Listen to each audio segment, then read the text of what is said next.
Pouvez vous asseoir?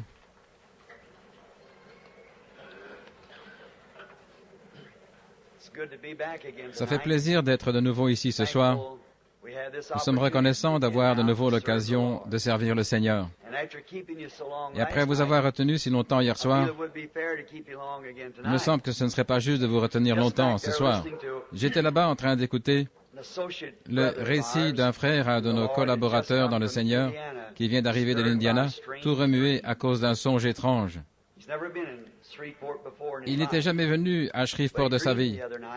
Mais l'autre nuit, il a rêvé qu'il était venu à Shreveport, mais pas avec sa voiture, et qu'il y était venu quelque part à une église où je prêchais. Il a dit qu'après avoir prêché et prié pour les gens, j'ai dit « quelque chose va arriver ».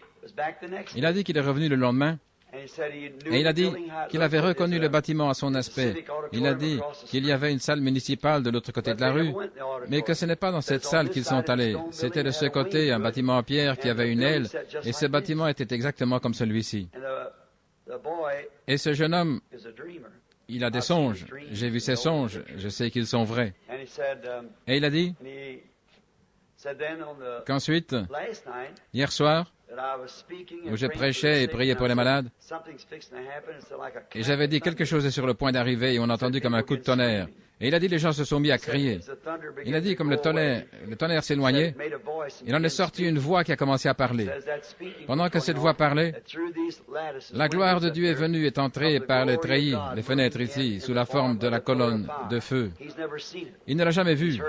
Il nous en a entendu parler, mais lui-même ne l'a jamais vue. Il a dit, elle était là, elle entrait par les fenêtres du haut. Elle a formé cette lumière, comme vous le voyez sur la photo, juste au-dessus de l'auditoire ici. Et elle disait quelque chose en grondant. Il a dit, je me suis tenu là et j'ai dit, c'est Jéhovah Dieu. Ça lui a rappelé, en y pensant, le moment où Moïse avait fait sortir le peuple d'Égypte. Et ils avaient dit, que Moïse parle et non Dieu, de peur que nous mourions. Tout le monde était étendu sur le sol, les mains levées, et il criait. Et lui aussi, il criait, Seigneur Dieu, je t'aime, je t'aime. Et sa femme l'a secoué pour le réveiller. Je le vois qui descend l'allée en ce moment, frère Jackson, un ancien prédicateur méthodiste. Ça l'a tellement perturbé qu'il est venu jusqu'ici. Il a dit, quand il est entré, qu'il n'en revenait pas. C'était exactement comme il avait vu dans le songe.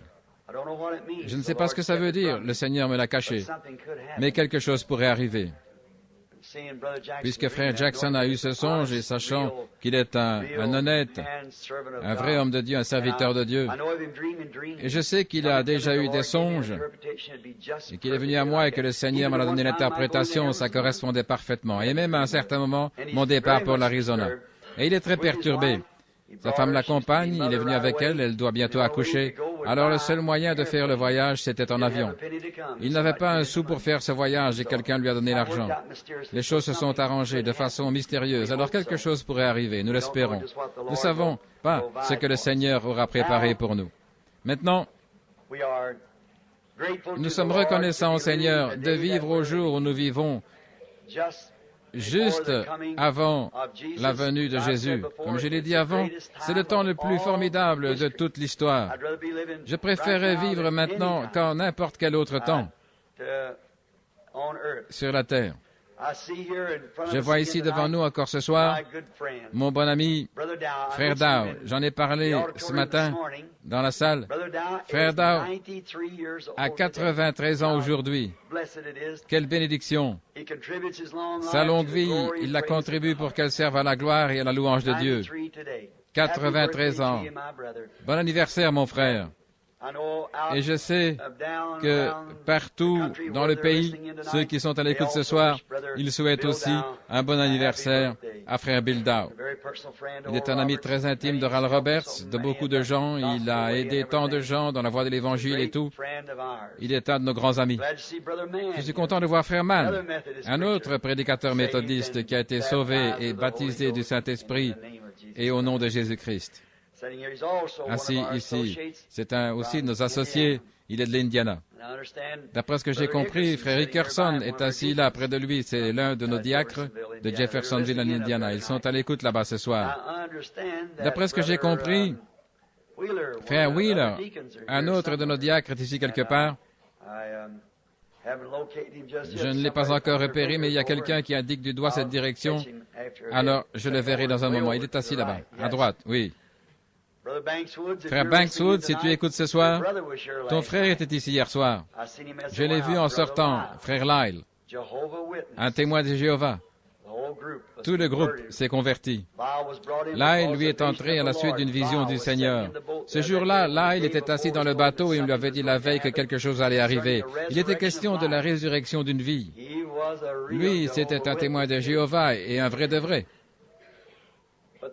Mais ce matin-là, assis là, en train de pêcher, et il avait attrapé à la mer du Kentucky, vous savez, un gros hameçon et un tout petit poisson l'a avalé. Alors, il a tout simplement arraché les branchies, les entrailles et tout, et il a rejeté à l'eau un petit poisson, et il a dit, « Eh bien, mon petit ami, tu as joué ta dernière carte? » Et le petit poisson s'est mis à frétiller sur l'eau, il est mort, puis le vent l'a poussé, là, dans des lys d'étang.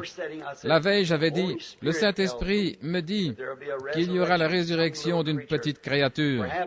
Peut-être que ce sera un chaton quand je rentrerai chez moi.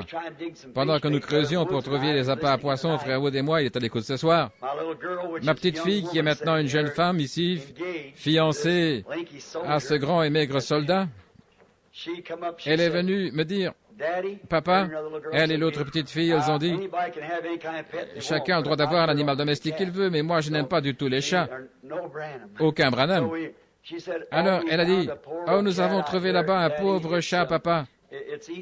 Il a mangé quelque chose, quelqu'un l'a empoisonné, il est tout enflé. » Elle a dit, « Papa, il va mourir, pouvons-nous aller chercher une petite boîte et le garder pendant quelques jours? Montrez-moi le chat. » J'ai dit, ils sont allés chercher le chat, et j'ai vu ce qui allait se produire. Alors je lui ai donné une boîte, et le lendemain matin, il y avait là 7 ou 8 chatons. Et mon petit garçon, Joe, en a pris un, il a serré très fort, puis il l'a laissé tomber par terre.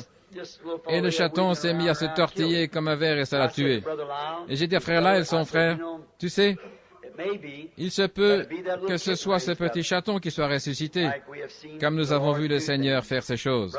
Frère Lyle était de nouveau dans cette voie. Le Saint-Esprit venait de lui dire qu'il était marié, ce qu'il avait fait, les vilaines choses qu'il avait faites, les choses qu'il avait faites. Et il pensait que c'était frère Banks qui me l'avait dit. Mais quand ça l'a vraiment démasqué, il lui a dit, c'était trop fort pour lui, il n'arrivait pas à comprendre. Et le lendemain matin, nous avions pêché toute la soirée avec des petits poissons, nous attrapions pour qu'ils servent d'appât. Il a simplement rejeté ce petit poisson-là, il a frémi, puis il s'est retourné, il est devenu flasque. Et environ une demi-heure plus tard, j'ai dit, frère Lyle, tu as laissé ce poisson avaler l'hameçon jusqu'au fond de son estomac, tu vois. J'ai dit, il faut prendre ta ligne à mouche et la lancer d'un coup avec l'appât. Aussitôt qu'il y touche, là, tiens-le bien et ramène-le. J'ai dit, il ne faut pas le ramener en tirant comme ça, il ne faut pas qu'il l'avale, il faut attraper le poisson. Il a dit, il avait une grande ligne qui pendait comme ça, il a dit, et c'est comme ça qu'on fait. À peu près à ce moment-là, j'ai entendu quelque chose qui venait du sommet de la montagne, un tourbillon qui tournoyait et tournoyait. Il est descendu comme ça, l'Esprit de Dieu est venu sur le bateau, et il a dit, lève-toi. Il a dit, parle à ce poisson mort. Dis, je te redonne la vie. Et ce petit poisson était là depuis une demi-heure avec ses entrailles dans la bouche et ses branchies. Et j'ai dit, petit poisson, Jésus-Christ te redonne la vie. Vis au nom de Jésus-Christ. D'un coup, il s'est retourné et il a plongé dans l'eau à toute vitesse. Frère Lyle, es-tu ici quelque part? Je t'ai vu hier soir. Je ne sais pas si c'est à l'intérieur ou à l'extérieur. Lève la main si je peux te voir. Au balcon. Ah oui, là, tout en haut au balcon, de l'autre côté des fenêtres. Voilà là ma question, un témoin de Jéhovah. Il a dit, frère Branham, il était tout excité. Il est bon d'être ici, n'est-ce pas? Est-ce que vous pensez que c'est à cause de moi parce que j'ai dit à ce petit poisson, tu as joué ta dernière carte? Ce serait quelque chose? Non, ce n'est qu'une confirmation. Il était tout bouleversé à ce sujet. Eh bien, en voyageant, on voit ces choses arriver. Maintenant, pensez donc, qu'est-ce que ça montrait? J'avais beaucoup de jeunes enfants handicapés moteurs sur ma ligne de prière pour lesquels je priais. Mais quand la vision est venue, c'était pour un tout petit poisson, à peu près long comme ça, d'environ 5 à 7 centimètres. L'hameçon avait l'air d'être aussi gros que le poisson. Mais si c'est arrivé, c'est pour vous montrer que Dieu s'intéresse aussi aux petites choses. Un jour, alors qu'il y avait des lépreux partout dans le pays, il a utilisé sa puissance pour maudire un arbre. Celui-ci a commencé à sécher, alors qu'il y avait partout des gens qui avaient besoin de cette puissance de guérison. Mais voyez-vous, il voulait montrer qu'il est Dieu de tout, que ce soit petit, que ce soit grand, quoi que ce soit. Et il est toujours Dieu de toutes choses, de toute la création. Alors nous l'aimons. Cela nous apprend que s'il est intéressé à faire entrer par la parole la vie dans un petit poisson insignifiant qui était là sur l'eau, mort depuis une demi-heure, certainement qu'un jour il pourra faire entrer la vie dans ses enfants par sa parole. Même si votre corps n'est plus qu'une cuillerée de poussière, peu importe, un jour il parlera et nous répondrons. Il est Dieu, il s'intéresse à tout ce que nous faisons, à tout ce que nous disons, à tout. Il s'y intéresse. Maintenant, inclinons la tête partout.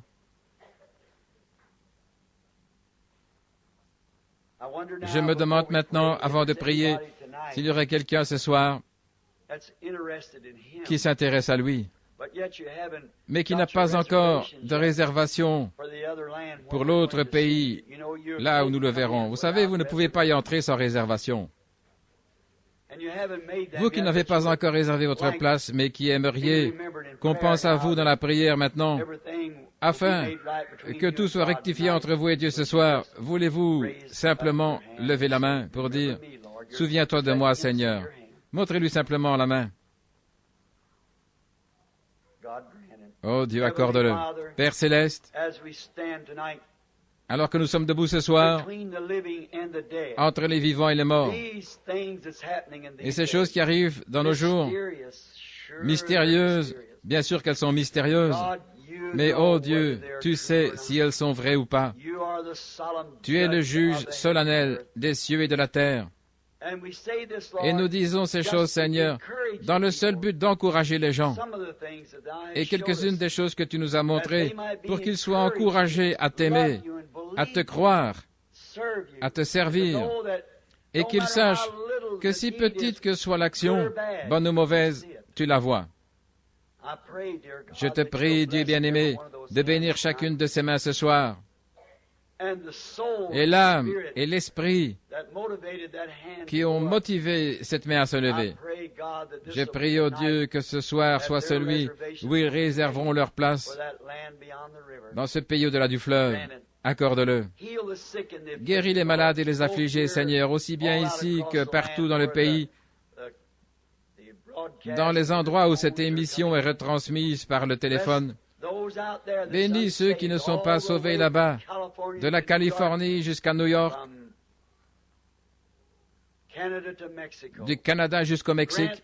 Accorde, Seigneur, à chaque personne qui entendra le son de notre voix ce soir, qu'elle soit sauvée de ses péchés, guérie de ses maladies, à cause de ta présence divine. Et notre frère Jackson, que voici, il a fait tout ce trajet de 1600 kilomètres en avion parce que quelque chose a étrangement remué son cœur. Et ils auront des songes et des visions. Dieu bien-aimé, tu ne m'as pas révélé ce que ceci signifie, je n'en sais rien. Mais si tu es sur le point de nous visiter, Seigneur, prépare maintenant nos cœurs pour cette visite. Que nous soyons dans l'expectative, car nous ne savons pas ce que tu feras et nous ne savons pas si par ce songe tu nous as promis de nous visiter, nous n'en savons rien. Mais nous citons simplement les choses que nous comprenons. C'est que tu as promis de visiter ton peuple, alors nous te prions de te rendre réel pour nous ici. C'est au nom de Jésus-Christ que nous te le demandons. Amen.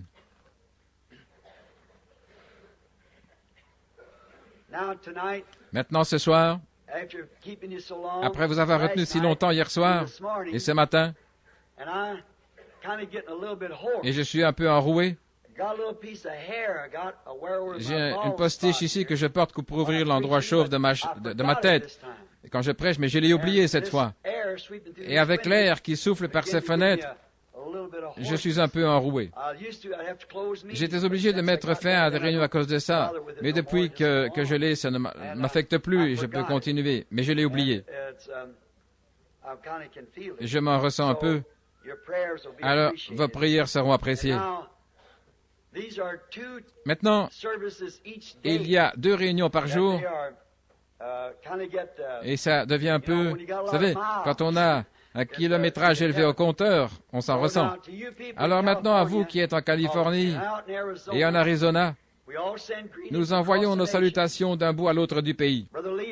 Frère Léo et le groupe qui s'attend au Seigneur à Prescott, on nous a invités, vous tous qui habitez la région de Phoenix, dans une semaine, à partir de ce soir, nous devons être à Yuma pour un banquet. Ils ont déjà vendu tous les billets là-bas, ils ont loué une salle plus grande, mais ils n'ont pas assez de place pour tout le monde, ainsi dépêchez-vous pour pouvoir entrer. Et puis nous irons à Los Angeles, lundi prochain, dimanche prochain, dimanche soir. Et alors nous attendons à vous voir tous là-bas. Que les riches bénédictions de Dieu reposent sur vous tous.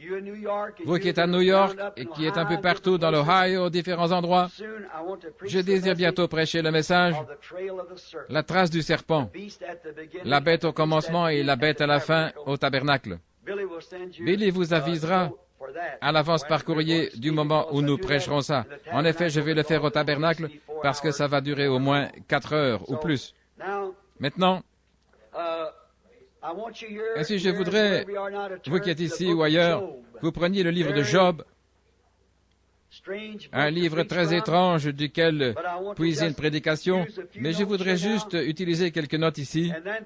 Et puis demain matin, ici au tabernacle, il y aura les services de l'école du dimanche. Nous commençons à quelle heure? 9h30. Et j'aurai le privilège de prêcher ici à nouveau. Si le Seigneur le veut, je parlerai sur le sujet, s'il le veut maintenant. Je l'ai étudié cet après-midi pour vous montrer qu'il n'y a qu'un seul lieu où Dieu rencontre un adorateur. Seulement. Et je pourrais vous dire quel est ce lieu et quel est le nom de ce lieu où Dieu rencontre l'adorateur. Et alors demain soir, je vais vous demander une faveur. C'est pour un service de guérison. Et je désire un service de guérison à l'ancienne mode. Si le Seigneur le veut, je voudrais parler sur le sujet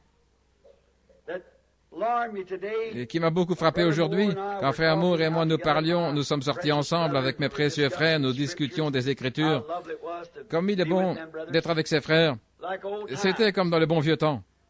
Et il m'a dit, vous savez, Frère Branham, de tout ce que vous avez prêché pour nous ici à Shreveport, l'agneau et la colombe est l'un des messages les plus remarquables que vous ayez apporté ici à Shreveport. Il a dit, je pense qu'aujourd'hui, avec la charge qui pèse sur vous, vous ne pourriez jamais revenir à ce message comme celui-là. Quand je mets cela, je mets mon message. L'amour, cher agneau mourant, ton précieux sang ne perdra point sa puissance, jusqu'au jour où l'Église rachetée se tiendra à tes côtés. Depuis que par la foi, j'ai vu ce ruisseau, que tes blessures ouvertes alimentent, l'amour rédempteur a été mon thème, et le sera jusqu'à ma mort. Demain soir, si c'est la volonté du Seigneur, je voudrais prêcher sur le sujet, sur les ailes d'une colombe blanche, demain soir. Le Seigneur qui descend sur les ailes d'une colombe, si le Seigneur le veut. Et si je n'ai pas trop de problème avec ma voix. Ainsi, priez pour nous. Après, je voudrais une réunion de prière à l'ancienne mode, comme au commencement. Sans discernement, en donnant simplement une carte à tous ceux qui désirent qu'on prie pour eux. Maintenant, il faut avoir une carte, ainsi venez tôt pour que Billy puisse vous donner une carte afin de vous aligner. Si on ne fait pas ça, les gens ne font que repasser, repasser, repasser, et la ligne n'en finit plus. N'importe qui peut avoir une carte. Je désire que Frère Jack vienne se placer près de moi pour la ligne de prière comme tu le faisais autrefois, et que Frère Brown conduise les gens vers moi plutôt que Billy Paul. Je voudrais faire une ligne de prière à l'ancienne mode et nous prierons comme nous le faisions il y a des années.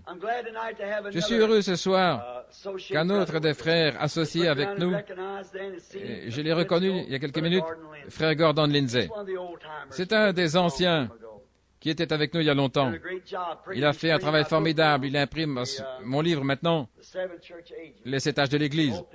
Nous espérons faire paraître aussi les 7 sceaux.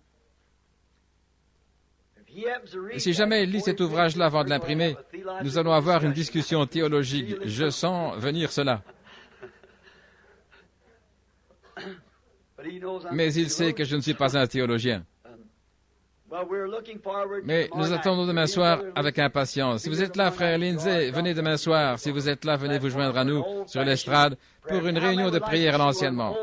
Combien aimerait voir une ligne de prière à l'ancienne mode où nous faisons venir les gens devant? Alors, amenez vos malades et affligés demain soir dans ce but. Maintenant, si vous avez le livre de Job, au verset 42, au chapitre 42, et les 6 premiers versets du chapitre 42 de Job, très étrange. Frère Ted Dudley, si tu écoutes ce soir là-bas à Phoenix, tu te souviens du jour où nous parlions ensemble, toi et moi, il y a une semaine ou deux, et nous étions référés à ce passage. Je t'ai dit qu'un jour, ça me servirait de sujet. Et c'est ce que je vais prendre ce soir. Job répondit à l'Éternel et dit, écoutez bien cette lecture maintenant. Je sais que tu peux tout et qu'aucun doute n'est trop difficile pour toi. Qui est celui-ci qui, sans connaissance, voile le conseil? J'ai donc parlé, et sans comprendre, de choses trop merveilleuses pour moi que je ne connaissais pas. Écoute, je te prie, et je parlerai. Je t'interrogerai, et toi, instruis-moi. Mon oreille avait entendu parler de toi, mais maintenant, mon œil te voit. C'est pourquoi j'ai horreur de moi, et je me repens dans la poussière et dans la cendre. Je désire maintenant prendre pour texte ce verset 5. Mon oreille avait entendu parler de toi, mais maintenant, mon œil te voit.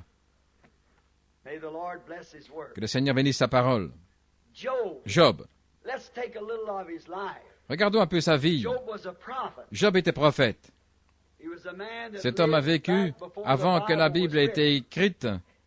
On pense que Job, c'est l'un des plus anciens livres de la Bible parce qu'il a été écrit avant que la Genèse soit écrite. Job, ce grand guerrier et prophète, était un vaillant homme à son époque, sans doute qu'il avait été élevé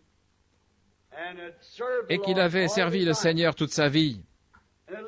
Et il avait mené une vie tellement honorable devant les gens que tous le respectaient. Mais il s'était retrouvé dans une situation qu'il appelait être tenté par l'Éternel. Mais moi, j'aimerais employer le terme être testé par l'Éternel. Et c'est bien vrai. Chaque fils qui vient à Dieu doit d'abord être testé, éprouvé. La formation de l'enfant. Et alors, si le test devient pénible et que nous trouvons qu'il est trop pénible et que nous refusons d'écouter et d'obéir, alors il dit que nous devenons un enfant illégitime et pas un enfant de Dieu.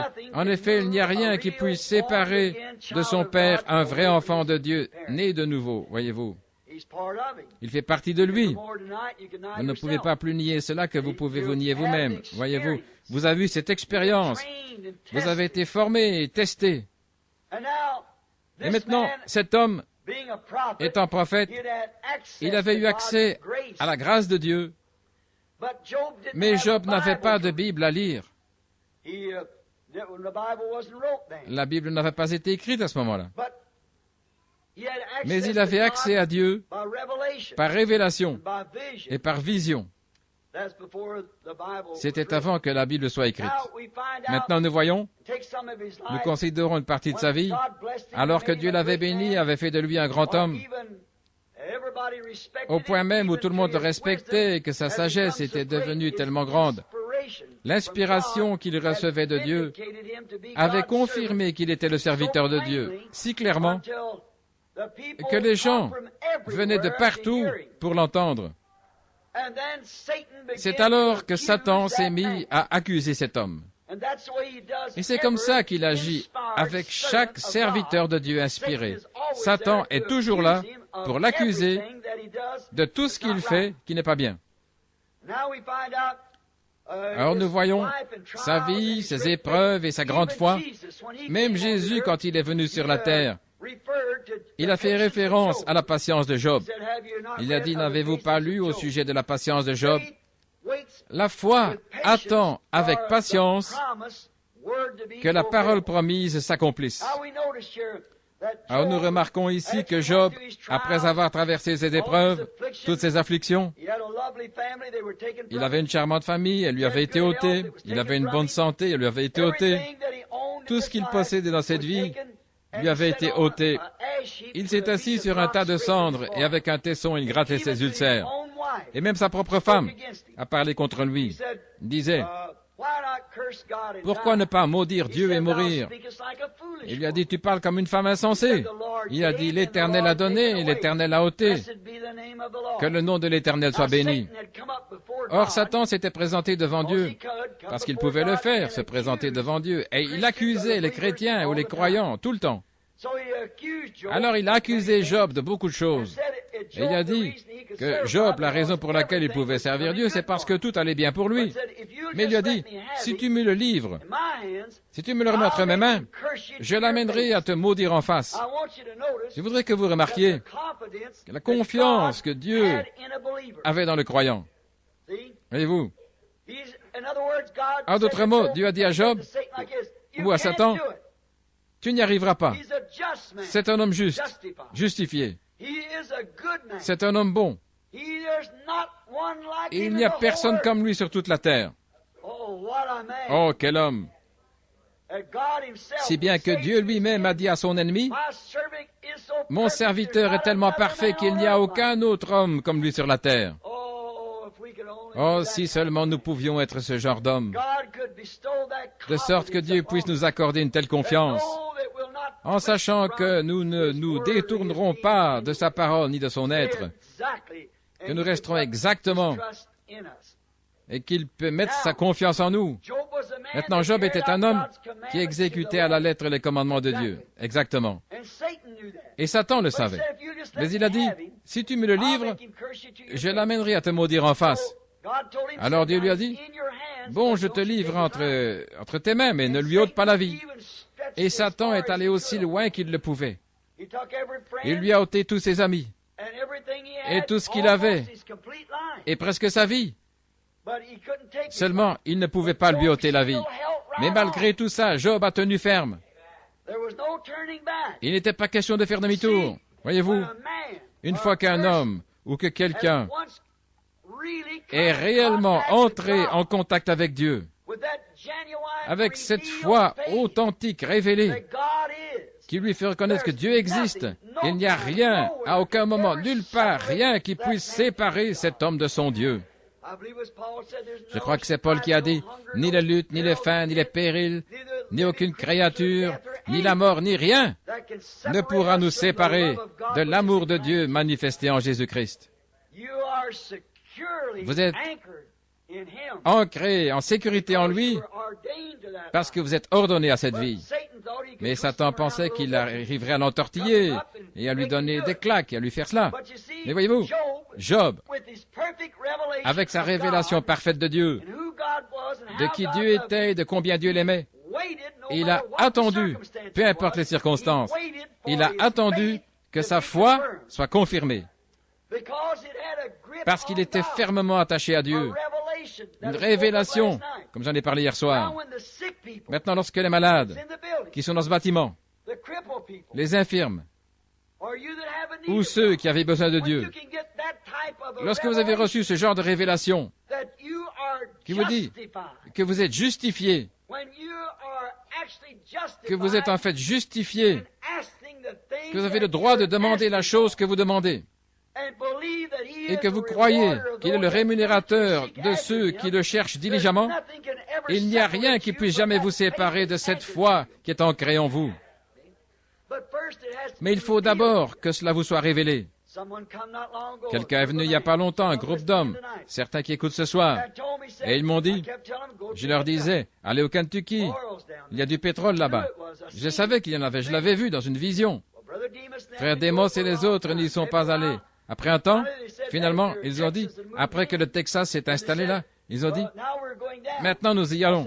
J'ai dit, vous auriez dû y aller il y a longtemps, mais ils ne l'avaient pas fait. Demos a dit, j'ai commis une grosse erreur en ne le faisant pas, frère Branham. Je lui ai dit, si vous avez été, vous auriez eu tout ce qu'il y a là-bas. Eh bien, il n'avait pas voulu écouter. Et alors, avant de repartir ce soir-là, là où nous avions notre repas de midi, le Saint-Esprit m'a montré une grande fissure dans la terre. Et là, c'était rempli de pétrole. Et c'est trop plein d'où il pompait dans le Kentucky, ce n'était que de petits gisements de pétrole. Mais celui-ci venait du courant principal. Et je lui ai dit, frère Demos, ça se trouve là-bas. Ils sont allés chercher et ils ont dit, allez-y et dites-nous où se trouve le puits de pétrole. J'ai dit, oh non, non, non. Voyez-vous, on n'utilise pas le don de Dieu pour faire du commerce. Non, non. Il aurait pu me dire où il se trouvait. Mais je n'en ai pas besoin. Je n'aurais même pas assez de foi pour lui demander, voyez-vous. Si j'avais besoin, je crois que je lui demanderais, il me le donnerait, voyez-vous. Mais voyez-vous, il faut d'abord que vos motifs et vos objectifs soient justes. Il faut que vous ayez des raisons de demander cela. Dieu ne vous donne pas ces choses simplement parce que vous les demandez. Et vous ne pouvez pas demander avec foi à moins d'avoir réellement un objectif à atteindre avec ça, c'est d'être dans la volonté de Dieu. Voyez-vous, si vous voulez être en bonne santé, pourquoi voulez-vous être en bonne santé? Si vous voulez être guéri, pour quelle raison voulez-vous être guéri? Qu'est-ce que vous dites à Dieu? Qu'est-ce que vous voulez faire de votre vie une fois que vous serez guéri? Voyez-vous, vous devez avoir un motif et un objectif. Il faut qu'il soit juste en accord avec la volonté de Dieu. Et ça, c'est là que la foi vous est révélée et que Dieu, par sa grâce souveraine, place cette foi en vous, alors c'est terminé. Voyez-vous? Maintenant, pour montrer que cette parole est vraie, quand les frères sont allés là, il a vendu des contrats à un frère et il a trompé l'autre de cette façon. J'ai dit, voyez-vous, ça ne marchera pas. Juste pour confirmer la prophétie, à une centaine de mètres de l'endroit où ces hommes foraient leur puits, un autre homme a découvert le puits jaillissant. Ça se trouve là-bas. 1100 barils de pétrole en une demi-journée ou quelque chose comme ça, et ça continue à jaillir directement de ce courant principal. Mais juste pour confirmer la prophétie, la parole avait prononcé, disant que ça se trouvait là. Et tous les autres sont complètement en sec partout, voyez-vous, ce sont des petits étangs qu'ils pompent pendant un moment et puis ils repartent. Voyez-vous? Mais parce que l'égoïsme s'est infiltré là-dedans, que les objectifs n'étaient pas bons, ils ont signé un tas de papiers disant que ça serait comme ceci, alors qu'ils avaient promis qu'ils feraient ça pour le royaume de Dieu. Mais il semble que c'était pour eux-mêmes. Et ça ne marchera pas. Rien de ce qui est égoïste ne marchera. Il faut que vos motifs et vos objectifs soient exactement et parfaitement justes. C'est alors que vous avez la foi pour demander. Si notre cœur ne nous condamne pas, nous avons de l'assurance. Voyez-vous, nous devons avoir de l'assurance. Je désire ceci pour l'honneur et pour la gloire de Dieu. Alors la foi a un canal dans lequel elle peut passer. Sinon, vous avez une foi mentale, intellectuelle, et non pas une foi authentique qui vient de Dieu. Cette foi intellectuelle ne vous mènera nulle part. Elle vous procurera des émotions, mais elle ne vous procurera pas la guérison que vous cherchez. Alors Job s'est examiné avec cette foi authentique que Dieu lui avait donnée, qui lui indiquait qu'il était juste, qu'il avait fait tout ce que Dieu lui avait demandé de faire. Maintenant, alors que nous sommes sur le point de prier pour les maladies, je me demande si nous avons fait tout ce que Dieu nous demande de faire. Nous sommes-nous conformés à chaque iota des Écritures? Lui avons-nous donné notre cœur et notre vie pour le servir? Pour quelle raison voulez-vous être guéri? C'est pour ça que vous ne pouvez pas avoir assez de foi, voyez-vous.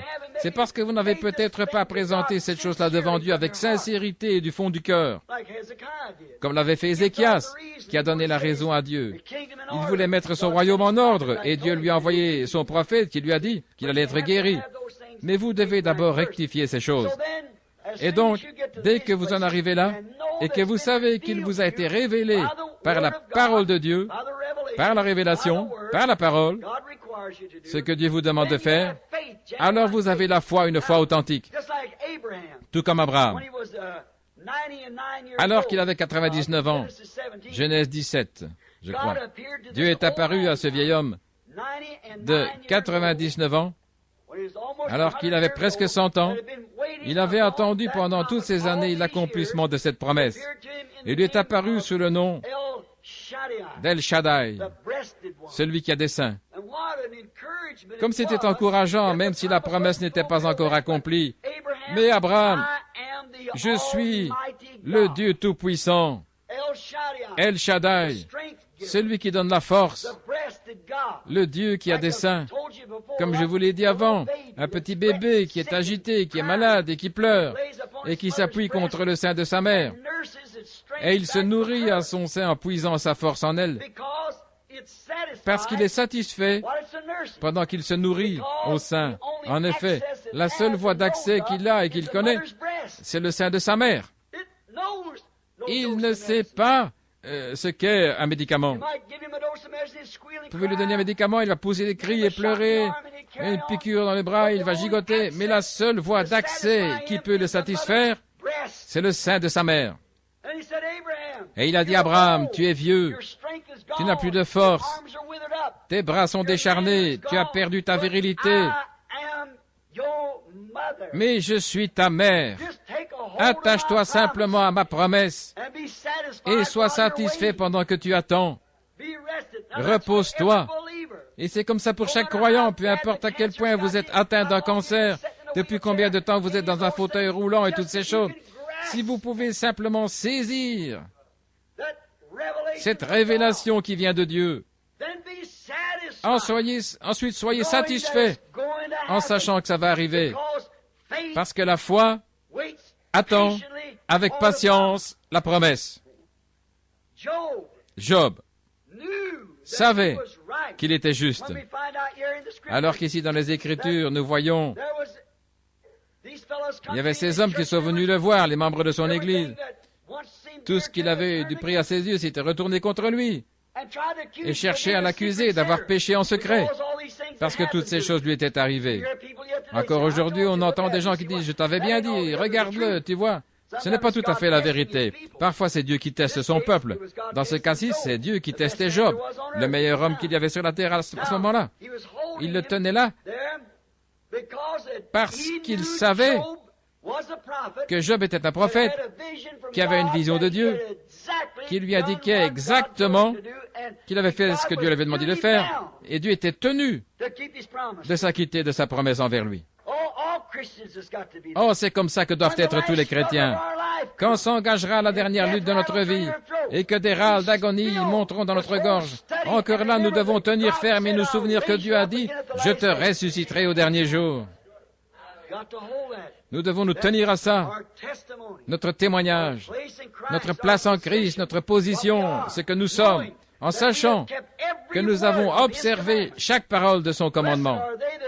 Heureux ceux qui observent ses commandements afin d'avoir le droit d'entrer. Voyez-vous.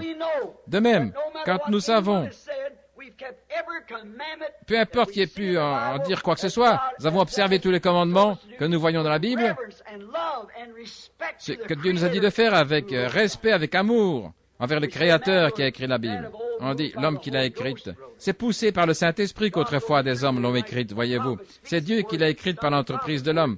Tout comme un prophète qui prononce sa parole. Ce n'est pas la parole du prophète, c'est la parole de Dieu. Elle doit s'accomplir. Voyez-vous, si c'est vraiment la vérité.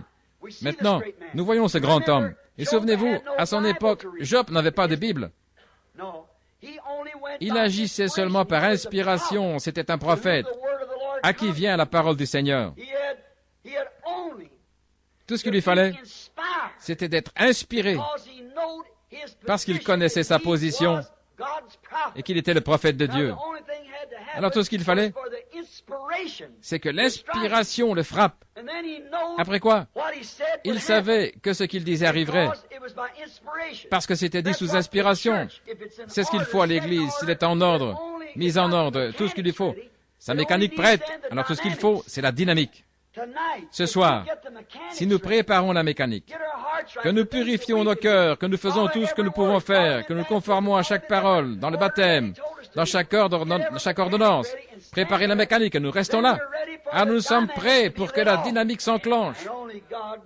Et seul Dieu peut faire cela. c'est de faire descendre dans votre cœur cette foi qui dit, « Maintenant je suis guéri. » Et alors, quelles que soient les circonstances, ça ne change rien. Vous êtes guéri quand même. Parce que c'est la foi. C'est par la foi que vous êtes guéri. Il avait un canal de communication vers Dieu qu'il avait reçu par inspiration. Il avait un moyen de s'enlever du chemin et de laisser Dieu entrer. Et il savait qu'il était justifié. C'était un don au service des gens. Pas au service de Job, mais au service des gens. Et il en est de même de tous les dons divins, ils sont là pour servir le peuple de Dieu. Tout le monde n'a pas été destiné à être prophète. Vous n'êtes pas tous destinés à prier pour les malades. Tous n'ont pas été destinés à être pasteurs et tout. Mais c'est un canal que Dieu a ouvert pour eux.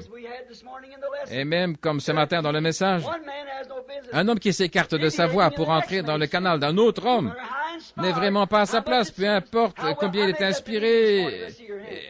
Oui, combien était à la réunion ce matin? Vous ne pouvez pas. David était là, inspiré au possible, et tous les gens poussaient des cris et glorifiaient Dieu pour une raison qui semblait parfaitement conforme à l'Écriture. Mais c'était la mauvaise personne. Cette inspiration aurait dû venir à Nathan et pas à David. Voyez-vous, il n'a même pas consulté Nathan du tout. Voyez-vous ce qui est arrivé? Dieu a dit qu'il ne fait rien avant de l'avoir révélé à ses serviteurs les prophètes. Et le prophète à ce moment-là, c'était Job.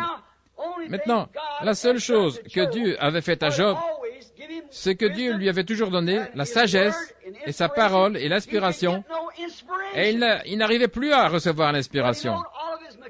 Mais il connaissait toute sa mécanique, il avait offert l'Holocauste, il avait fait tout ce qu'il savait, mais il n'arrivait pas à recevoir une parole de Dieu. Néanmoins, le diable n'a pas pu l'ébranler. Voilà. Vous y voilà. Lorsqu'on a prié pour vous, vous n'avez pas besoin de passer de nouveau dans une ligne et d'aller quelque part pour que quelqu'un prie pour vous, quand vous savez que vous avez fait exactement ce que Dieu vous a dit de faire. Voyez-vous? Alors, attendez que ce canal d'inspiration s'ouvre à vous. Et maintenant, je suis guéri.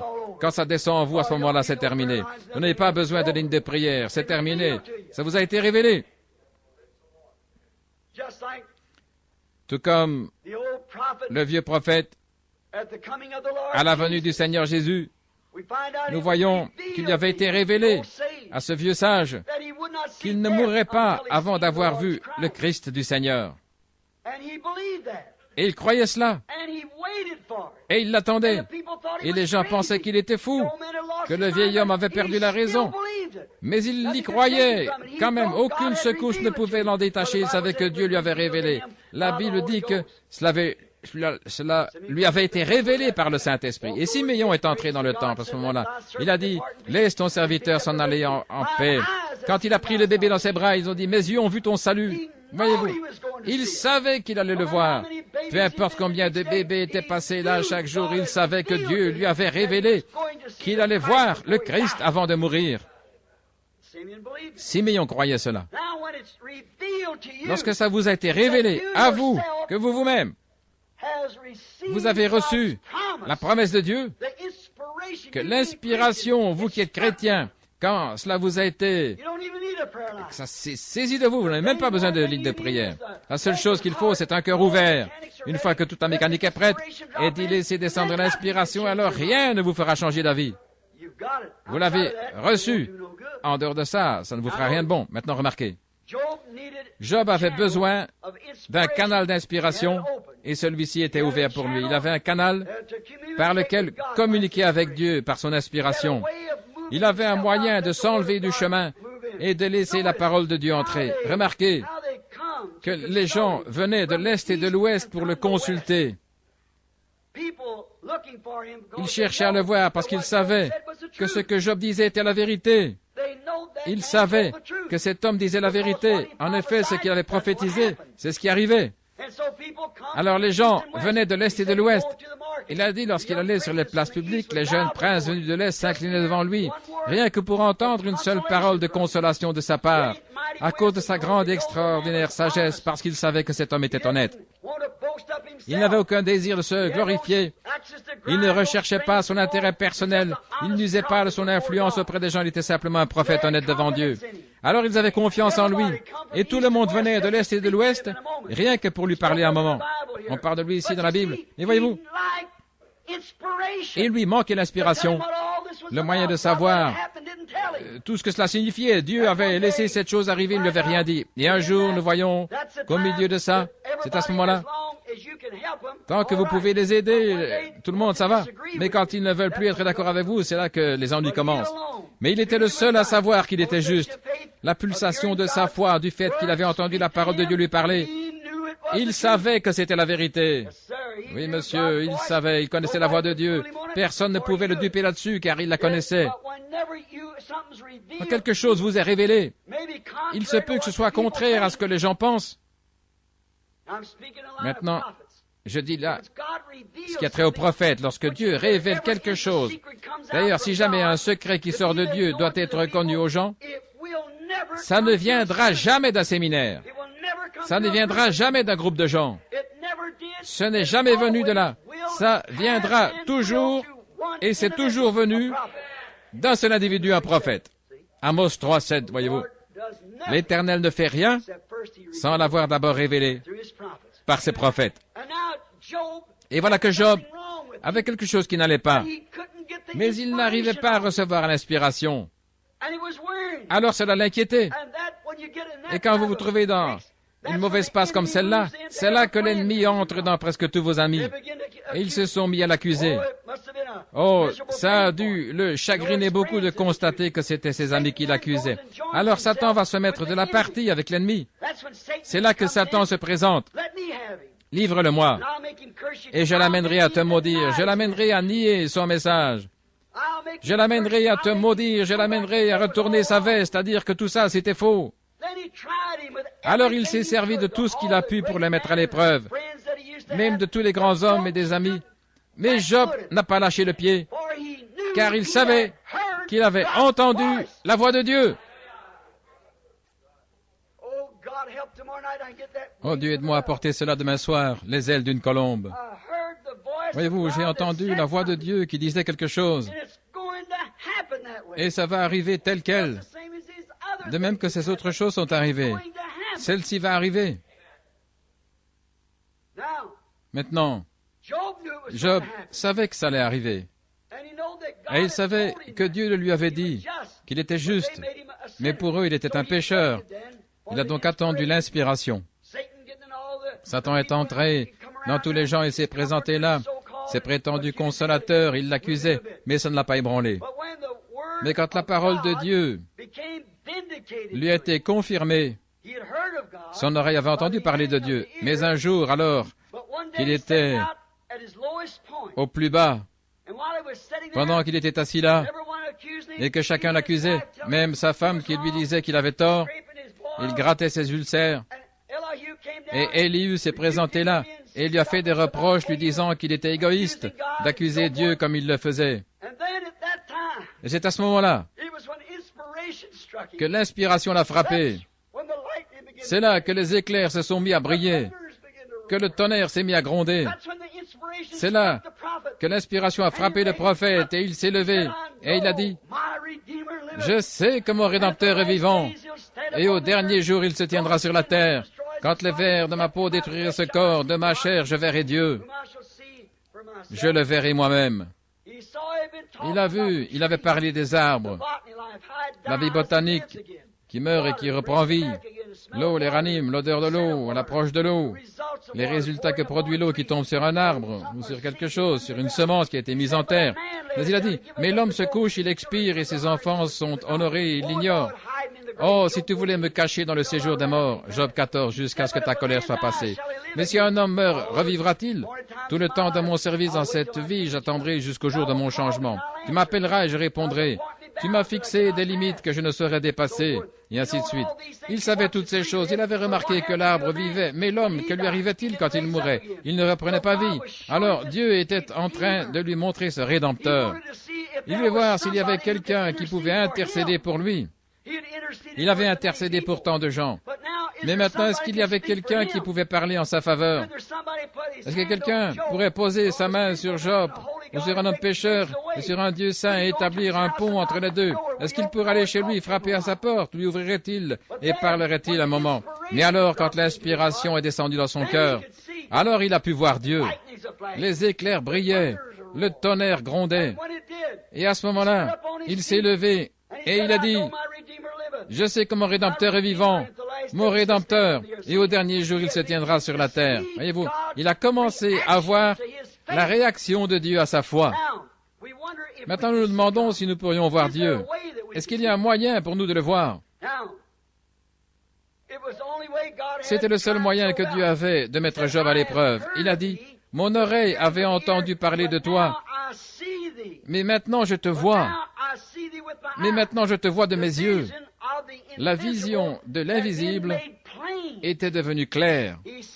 Il a vu la nuée qui se déplaçait. Il a entendu les éclairs. Il les a vus. Il a vu le grondement du tonnerre, peut-être par temps clair. Et il a vu que Dieu était dans cette nuée et dans cet éclair. Il a pu voir Dieu avec son œil naturel. Voyez-vous, parce que l'invisible était alors devenu visible. La vision qui avait été visible à d'autres était alors confirmée clairement aux yeux naturels. C'est comme la foi avec les œuvres, nous en avons parlé hier soir. Abraham, il n'avait pas de Bible à lire, mais il était prophète. Il avait une vision et sa foi. Et les autres trouvaient qu'il avait tort d'avoir ce genre de pensée qu'ils allaient avoir un bébé. Mais ils l'ont effectivement eu, ce bébé. C'est la vision qu'il avait eue de ce bébé dont il parlait. Je vais l'avoir, je vais l'avoir. Mais quand ce bébé est né, alors les autres ont pu voir de leurs yeux ce que lui avait vu en vision. De même, quand vous agissez en fonction de ce que vous croyez dans votre cœur, alors les gens reconnaissent Dieu et ils reconnaissent ce qui vous arrive par votre manière d'agir. C'est comme ça que vous voyez Dieu de vos yeux. Mais lui, malgré tout ce qu'il avait fait de bien, tout ce qu'il avait fait pour les autres, il avait besoin que quelqu'un intercède pour lui. Au moment de la naissance du bébé d'Isaac, l'inspiration qui l'avait conduit à ceci a alors confirmé sa vision, de sorte que les gens ont pu voir que ce qu'il avait vu en vision, c'était réellement la vérité. Parfois, ces grandes pulsations de la foi viennent au moment même où on atteint un point de crise. C'est généralement une crise qui nous conduit à cela. C'était une crise qui a conduit Job à cela. C'est qu'il était au bout de la vie, près de la mort. Ses enfants étaient morts, ses chameaux et tous ses biens avaient disparu. Et sa propre vie était couverte d'ulcères du sommet de la tête jusqu'à la plante des pieds. C'était une crise. Et sous la pression, il a donné sa mesure. C'est là que l'inspiration l'a frappé. Oh, hommes et femmes ce soir, si vous pouviez regarder autour de vous et voir combien nous sommes proches de la venue du Seigneur, vous qui avez remis à plus tard le baptême du Saint-Esprit, peut-être que vous êtes fié à une sensation ou quelque chose que vous avez fait et que Satan peut imiter. Alors vous ne pouvez pas avoir en vous le vrai esprit qui vous fera aller jusqu'au bout dans les promesses de Dieu. Comment un homme qui prétend avoir le Saint-Esprit peut-il nier une seule parole de cette Bible, dire que ce n'est pas vrai? Vous ne pouvez pas le faire. Si religieux que vous soyez, quel que soit le nombre d'églises dont vous faites partie, le nombre de registres sous votre nom, si l'authentique Saint-Esprit est en vous, qui est cette parole manifestée, vous verrez le message de l'heure. Parce que c'est le Saint-Esprit qui fait ça. Mais il faut que quelque chose allume cela. Que l'inspiration vous frappe. Si vous versez de l'eau sur le sol, et qu'il n'y a pas de semence là pour la recevoir, comment est-ce que ça pourrait produire quelque chose? Il n'y a rien là à produire. Ce qui veut dire que seuls les élus de Dieu verront. Les élus de Dieu ont vu ce qu'il en était au temps de Noé, de Moïse, de Jésus, des apôtres, de Luther, de Wesley, des pentecôtistes. Parce que c'était en eux la semence qui était sur la terre au moment où l'inspiration a été répandue. Maintenant, pendant que l'inspiration est répandue en vue de rassembler l'épouse, ce sont uniquement les élus qui verront. Jésus a dit, je te loue, Père, de ce que tu as caché ces choses aux yeux des sages et des intelligents, et que tu les as révélées aux petits-enfants qui sont disposés à apprendre. L'inspiration doit descendre. Et lorsque l'inspiration l'a frappé, ça y était, il avait ce qu'il fallait alors. Nous voyons que c'est dans le temps de ces crises, lorsqu'il y a vraiment la pression, et regardez autour de vous. Regardez la situation dans laquelle nous vivons. Ne vivons-nous pas dans un Sodome et Gomorrhe moderne? N'est-ce pas que le monde en est là de nouveau? C'était le monde des nations à l'époque qui a été détruit par le feu. Jésus n'a-t-il pas dit, dans Luc chapitre 17, versets 28, 29 et 30, que comme il en était au jour de Sodome, De même en sera-t-il à la venue du Fils de l'homme, lorsque le Fils de l'homme sera révélé. Qu'est-ce que ça veut dire, révéler? C'est un secret qui est divulgué, une révélation. C'est de révéler ou faire connaître un secret. Maintenant, ces choses qui avaient été cachées tout au long des âges de l'Église sont maintenant révélées. Elles se font connaître. Nous pourrions dire cela, mais si Dieu ne le confirme pas, c'est faux. Voyez-vous, Dieu n'a pas besoin de personne pour interpréter sa parole. Il est son propre interprète. Il a dit, une vierge concevra, et elle a conçu. Il a dit, que la lumière soit, et elle fut. Nous ne vivons pas dans l'âge de Luther, ou de Wesley, ni dans l'âge pentecôtiste. L'âge pentecôtiste n'était que la restauration des dons qui sont revenus dans l'Église. Mais nous vivons au temps du soir. Nous vivons au temps où l'épouse est appelée à sortir. Autant les catholiques ont eu du mal à voir ce qu'il en était de Luther et les luthériens, de ce qu'il en était de Wesley et les pentecôtistes, ou les wesléens de voir ce qu'était l'âge pentecôtiste. De même, c'est difficile pour les pentecôtistes de voir cet âge-ci. Ça a toujours été ainsi, parce que c'est répandu sur une semence élue, et sur elle seule. C'est ce que la Bible enseigne. Ils ne peuvent pas voir. Jésus a même prié pour eux. Il a dit qu'ils étaient aveugles et qu'ils ne le savaient pas. L'Apocalypse nous dit que dans cet âge de la Odyssée, quand il a été mis dehors de l'Église, qu'ils sont nus, pauvres, misérables, aveugles, et ils ne le savent pas. Même chose de nouveau, ils ne peuvent pas voir, ils ne peuvent pas comprendre, ils sont tellement empêtrés dans leur tradition. Mais souvenez-vous, la parole promise de Dieu, prononcée par la bouche de Jésus-Christ, le Dieu même qui a créé toute la création par sa parole, celui-là même qui, avant la fondation du monde, a prononcé ces paroles, qu'il y ait et il y eut. C'est ainsi qu'il a dit, il était dans le monde et le monde a été fait par lui, et le monde ne l'a pas connu. Mais à tous ceux qui l'ont connu, il a donné le pouvoir de devenir enfants de Dieu. Le Créateur même, le Créateur lui-même, après avoir ressuscité Lazare des morts, il a dit, ne soyez pas surpris de cela, car l'heure vient où tous ceux qui sont dans le sépulcre entendront la voix du Fils de l'homme, et ils en sortiront. Le Dieu même qui avait dit que la lumière soit a dit que la voix du Fils de l'homme allait réveiller ceux qui sont dans la tombe. Ça ne peut pas faire autrement que d'arriver en sa saison. Il a prononcé qu'il y ait mâle et femelle et ainsi de suite, toutes ces choses, des années, des centaines d'années avant qu'elles arrivent. Le prophète Ésaïe a saisi l'inspiration, il a dit, un enfant nous est né, un fils nous est donné. On appellera son nom conseiller, prince de la paix, Dieu puissant, Père éternel. Des années ont passé, des mois, des années, des jours, des semaines. Les années se sont écoulées, des centaines d'années se sont écoulées. 800 ans plus tard, Emmanuel naissait d'une vierge. Pourquoi?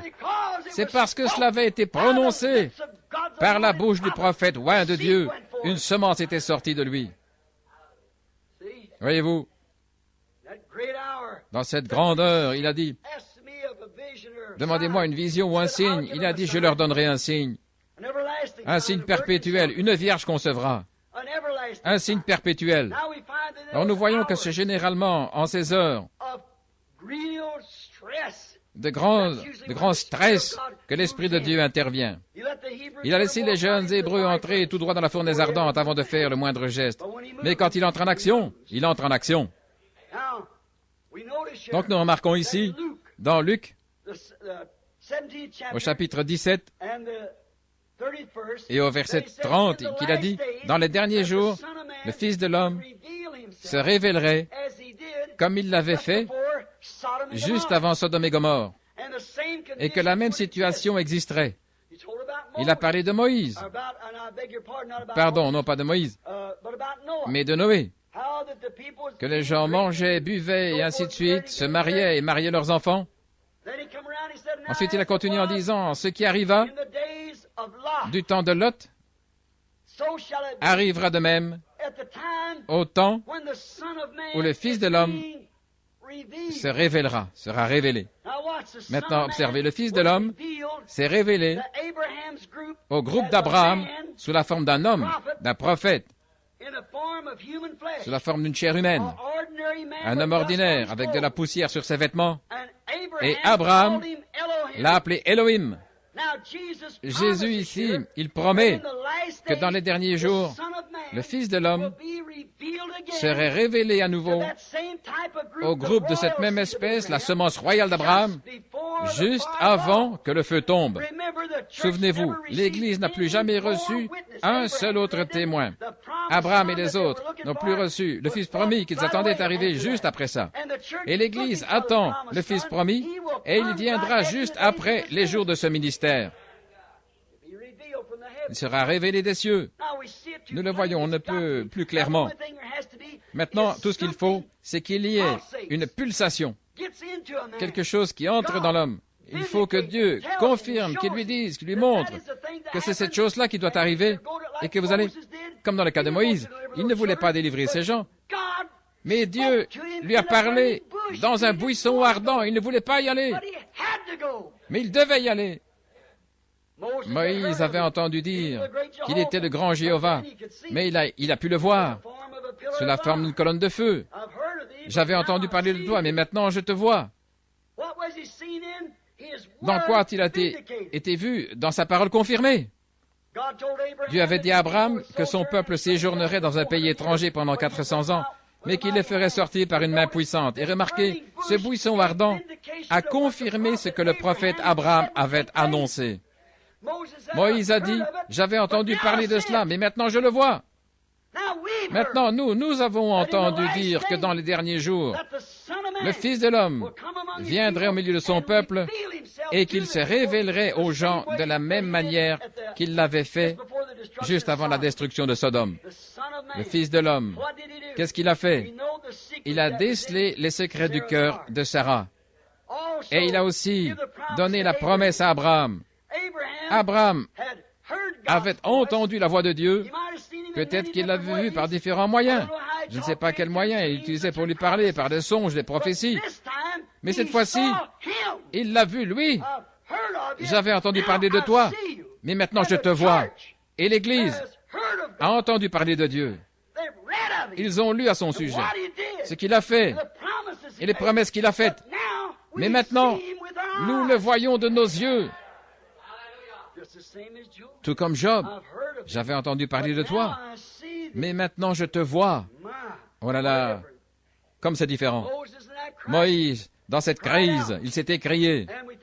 Et nous voyons dans l'Exode, au chapitre 14, versets 13 à 16, que Moïse, dans ce moment de grande tension là avec les enfants d'Israël, l'inspiration l'a frappé et il a dit ce qu'il devait dire, sans se rendre compte qu'il l'avait dit. Voyez-vous, restez en place et regardez la délivrance que Dieu va vous accorder. Dieu ne lui avait pas encore parlé, mais l'inspiration l'avait frappé. Pourquoi nous as-tu emmenés ici? Nous aurions dû mourir en Égypte. Est-ce parce qu'il n'y avait pas de sépulcre là? Tu nous as emmenés ici pour nous y faire mourir. Nous aurions pu vivre en paix comme esclaves jusqu'à notre mort. Mais toi, tu nous as emmenés ici. Moïse, qui était prophète, il savait qu'il avait accès à Dieu et inspiré.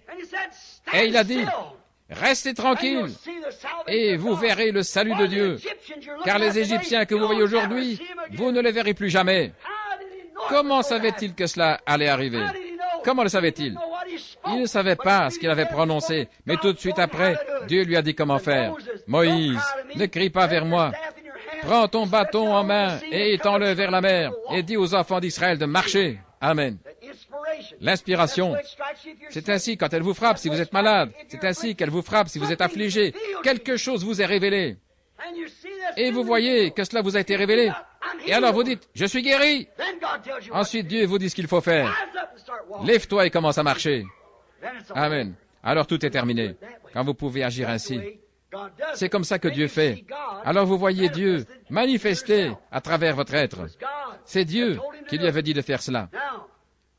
Et alors, tous ceux qui étaient présents, tous ceux d'Israël qui étaient présents, ont vu que l'inspiration avait frappé Moïse.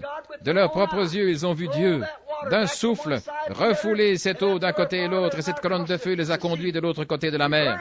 Ils avaient entendu parler de Dieu, et ensuite ils ont vu Dieu. Josué, dans cette heure de crise, alors que les armées avaient été mises en déroute et que le soleil allait se coucher, Josué était prophète, et il savait que si jamais ces armées avaient la possibilité de se regrouper et de revenir, il allait perdre davantage d'hommes. Alors, dans cette heure de crise, où quelque chose devait être fait, il n'avait qu'un moyen. S'il pouvait faire en sorte qu'elles continuent à fuir, il les mettrait en déroute, il les écraserait. Mais il n'avait pas assez de lumière. Alors Josué s'est tenu là. Il a levé les mains, il a dit, « Soleil, arrête-toi ! Et toi, lune, tiens-toi immobile sur Ajalon, jusqu'à ce que j'ai terminé cette bataille. » Et le soleil s'est arrêté. Ils ont entendu Josué parler et ensuite ils ont vu Dieu de leurs propres yeux entrer en action. Certainement, voyez-vous, bien sûr, c'était un paradoxe de voir quelque chose qui semble impossible et qui pourtant est vrai. Mais le soleil s'est arrêté, dit la Bible. Je ne sais pas quelle est votre idée là-dessus, quand vous concevez le mouvement de ce monde, mais de toute façon, le soleil s'est arrêté. Peut-être que Josué n'a même pas cherché à comprendre comment il allait procéder, comment Dieu allait procéder. Tout ce qu'il a dit, c'est « Soleil, arrête-toi ». Peut-être qu'il ne savait pas ce qu'il disait, parce que c'était quelque chose que Dieu lui avait donné. Et c'est lui qui a agi. C'est la même chose avec Marc 11, 23. Si vous dites à cette montagne, ôte-toi de là, et si vous ne doutez pas dans votre cœur, mais si vous croyez que vous y arrivera, vous pourrez avoir ce que vous avez dit. Seulement, vous ne pouvez pas le dire en ayant des idées embrouillées. Il faut que vous le disiez en étant inspiré. Amen. Excusez-moi d'exprimer ceci, mais ce jour-là, quand j'étais dans les bois, et Dieu est mon juge, je pourrais tomber mort à cette chair, alors que toute ma vie, cette écriture-là avait été une énigme pour moi. Dans les bois, je pensais à cela et cette voix m'a parlé. Il a dit, cette écriture est comme toutes les écritures, elle est vraie. Et je pensais, eh bien, comment cela peut-il se faire? Et il a dit, parle, et la chose arrivera, n'en doute pas. Et je parlais à quelqu'un, là, au fond des bois, il n'y avait pas d'écureuil, et ça faisait 3 jours que j'étais là, il n'y avait pas d'écureuil. J'étais dans un fourré de platanes, les écureuils ne vont même pas là, dans les platanes. Et j'étais là, et le vent soufflait très fort, c'était vers 10 heures du matin. Et je pensais à nouveau, et la voix a dit, tu es en train de chasser, tu as besoin d'écureuils, tout comme Abraham avait besoin de béliers. Et j'ai pensé, elle m'a toujours dit la vérité, mais ceci me semble bizarre. Je me suis levé, j'ai regardé autour de moi. Où est cette personne qui vient de me parler? Rien, il n'y avait que le vent qui soufflait, et j'ai pensé, me serais-je endormi? Est-ce que j'aurais rêvé? Non, je ne dormais pas. J'étais là, appuyé contre un arbre, j'observais. En quelques instants, je dois les retrouver frère Wood et frère Saltman. Il était environ 10 heures du matin. Les fermiers sont tous là, ils travaillent à amasser leur maïs. Et j'ai entendu à nouveau. Tu es en train de chasser et tu as besoin de gibier. Combien t'en faut-il? Et je pensais, pour ne pas y aller trop fort, je vais n'en demander que 3. 3 écureuils. Je veux 3 jeunes écureuils roux. C'est ça que je veux. Alors dis-le. Et j'ai dit, je vais attraper 3 jeunes écureuils roux. Il a dit, de quelle direction vont-ils venir? J'ai pensé, je me suis avancé jusque-là. Il y a quelque chose qui est en train de me parler ici. Exactement comme vous m'entendez. Dieu dans le ciel. J'ai ma Bible sur mon cœur. C'est que c'est la vérité. Eh bien, j'ai choisi un endroit absurde.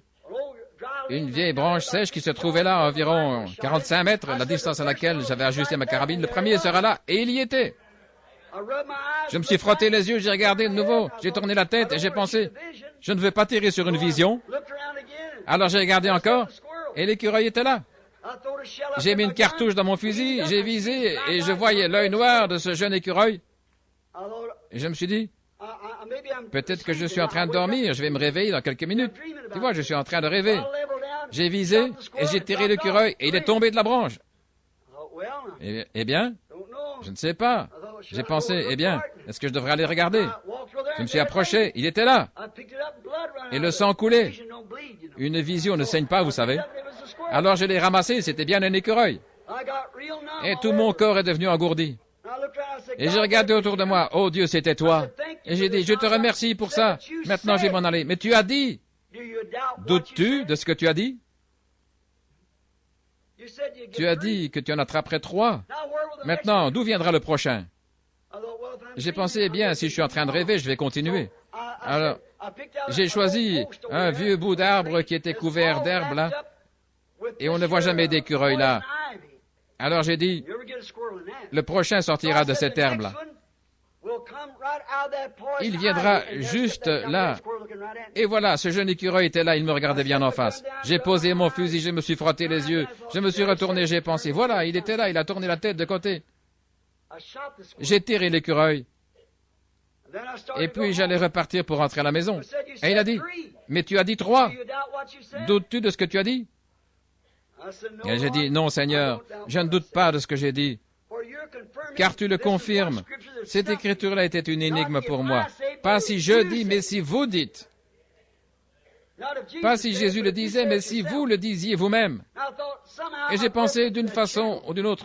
Je suis entré dans ce canal. Et je sais qu'il est ici parce que je suis presque hors de moi. Celui-là, je vais m'arranger pour que ce soit vraiment absurde. Un écureuil roux descendra de cette colline, il viendra dans cette direction, il passera près de moi, il ira s'asseoir sur cette branche-là et regardera vers ce fermier. Et le voici qui descend la colline, qui va tout droit là-bas s'asseoir et qui regarde le fermier.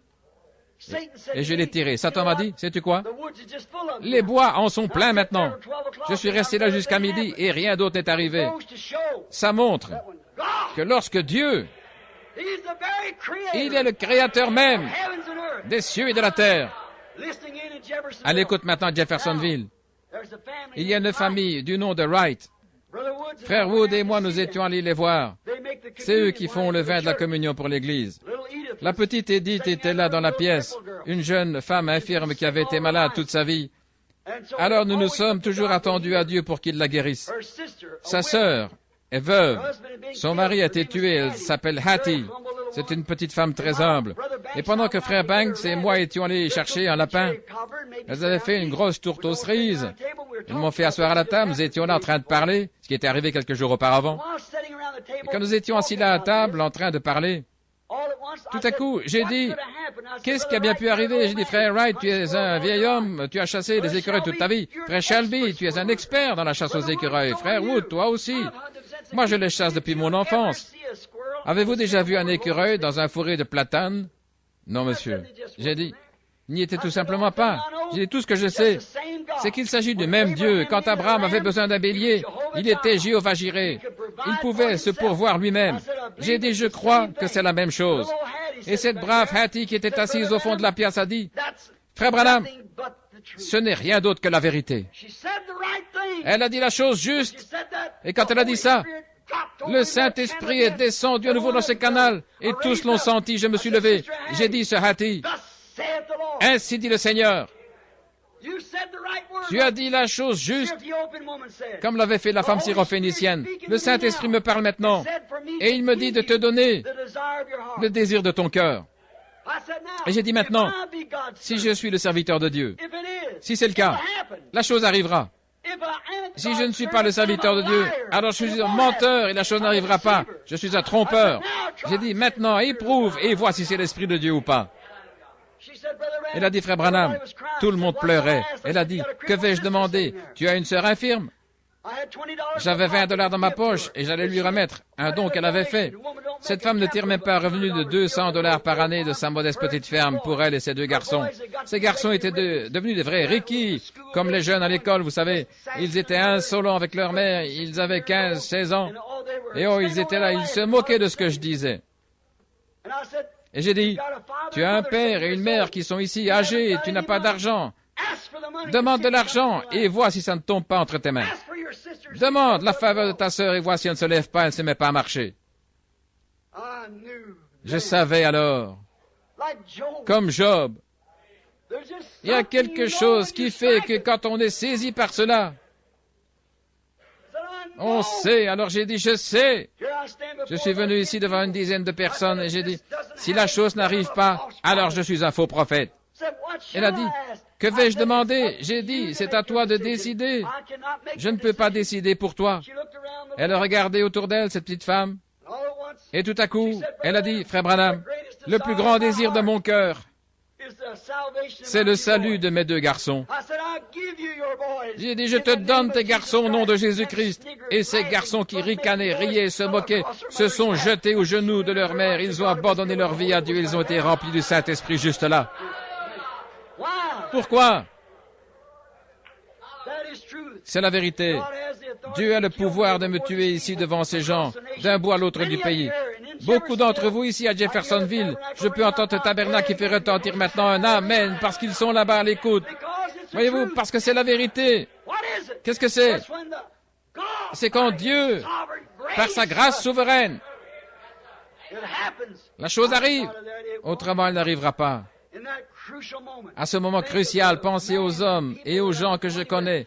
Dieu a laissé de côté toutes les célébrités et tout pour donner à une pauvre petite femme humble qui sait à peine signer son nom.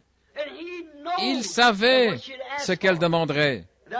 C'était bien la chose la plus importante, car sa sœur est morte maintenant. Et sa mère et son père devront mourir, l'argent aurait péri, mais l'âme de ces garçons est éternelle. Et c'était l'heure pour eux de saisir cela. Aussitôt que j'ai dit, je te donne tes garçons au nom de Jésus-Christ, voilà, ils se sont jetés aux genoux de leur mère. Combien savent que c'est la vérité? Voilà, oui. Pourquoi? L'inspiration. Maintenant, j'avais entendu dire que tu pouvais créer des écureuils. J'avais entendu dire que tu pouvais créer un bélier. Mais maintenant, je te vois de mes propres yeux. La manifestation, la vision devenue visible. Quand Dieu promet quelque chose, c'est ce qu'il fera. Remarquez, quand vous avez un besoin, peut-être comme Josué, il avait un besoin. Il n'a jamais pensé aux circonstances. Il a parlé. Et c'était Dieu. Croyez-vous que le soleil s'est arrêté? Moi aussi. Comment l'a-t-il fait? Ne cherchez pas à comprendre, mais il l'a fait. Josué l'a fait, il a levé les mains. Et à ce moment crucial, il avait accès à Dieu. Et c'est bien ce qui est arrivé. C'était en son temps. L'Esprit du Dieu vivant en avait vu le besoin. Et il a poussé Josué à le dire. Le même Dieu avait vu le besoin d'Abraham.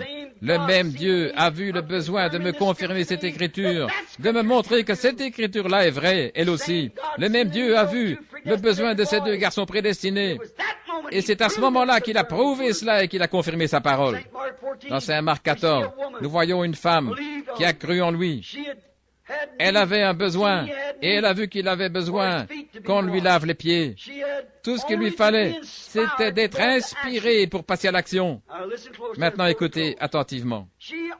Tout ce qu'il lui fallait, c'était d'être inspiré pour passer à l'action parce qu'elle avait déjà entendu parler de lui. Elle avait entendu dire qu'il avait pardonné les péchés d'une femme, une prostituée, et qu'il avait dit, « Lequel d'entre vous est sans péché, qu'il jette la première pierre ?» Elle avait entendu parler de lui, mais maintenant, elle le voyait. Elle était inspirée de le servir. Et c'est tout ce qu'il vous faut. Laissez le Saint-Esprit vous dire que vous êtes un pécheur. Laissez le Saint-Esprit vous dire que vous avez tort. Laissez le Saint-Esprit vous prouver par les Écritures que, selon les Écritures, vous avez tort. Parce qu'il agira uniquement dans un canal parfaitement conforme à chaque écriture de Dieu. Il ne bifurquera en aucun cas. Si vous le faites, ça ne vous avancera à rien. C'est le Saint-Esprit qui doit vous inspirer. Et comme nous avons déjà parlé cette semaine, les faux oins s'élèveront dans les derniers jours. Pas de faux Jésus, mais de faux Christ, de faux oins. Et ils séduiront même les élus, si c'était possible. Remarquez, elle avait un service à lui rendre. Elle avait entendu parler de lui et maintenant elle le voyait de ses yeux. Elle avait un service à rendre et elle n'avait rien pour le rendre. Mais elle s'est quand même précipitée en avant pour rendre ce service. Et Dieu lui a fourni l'eau et les serviettes pour laver ses pieds. Toute sa vie, elle avait entendu parler d'un Dieu vivant. Mais maintenant, elle le voyait de ses yeux. Elle savait que c'était lui. Et l'inspiration l'a frappé, qui lui disait, « Voici le messager !»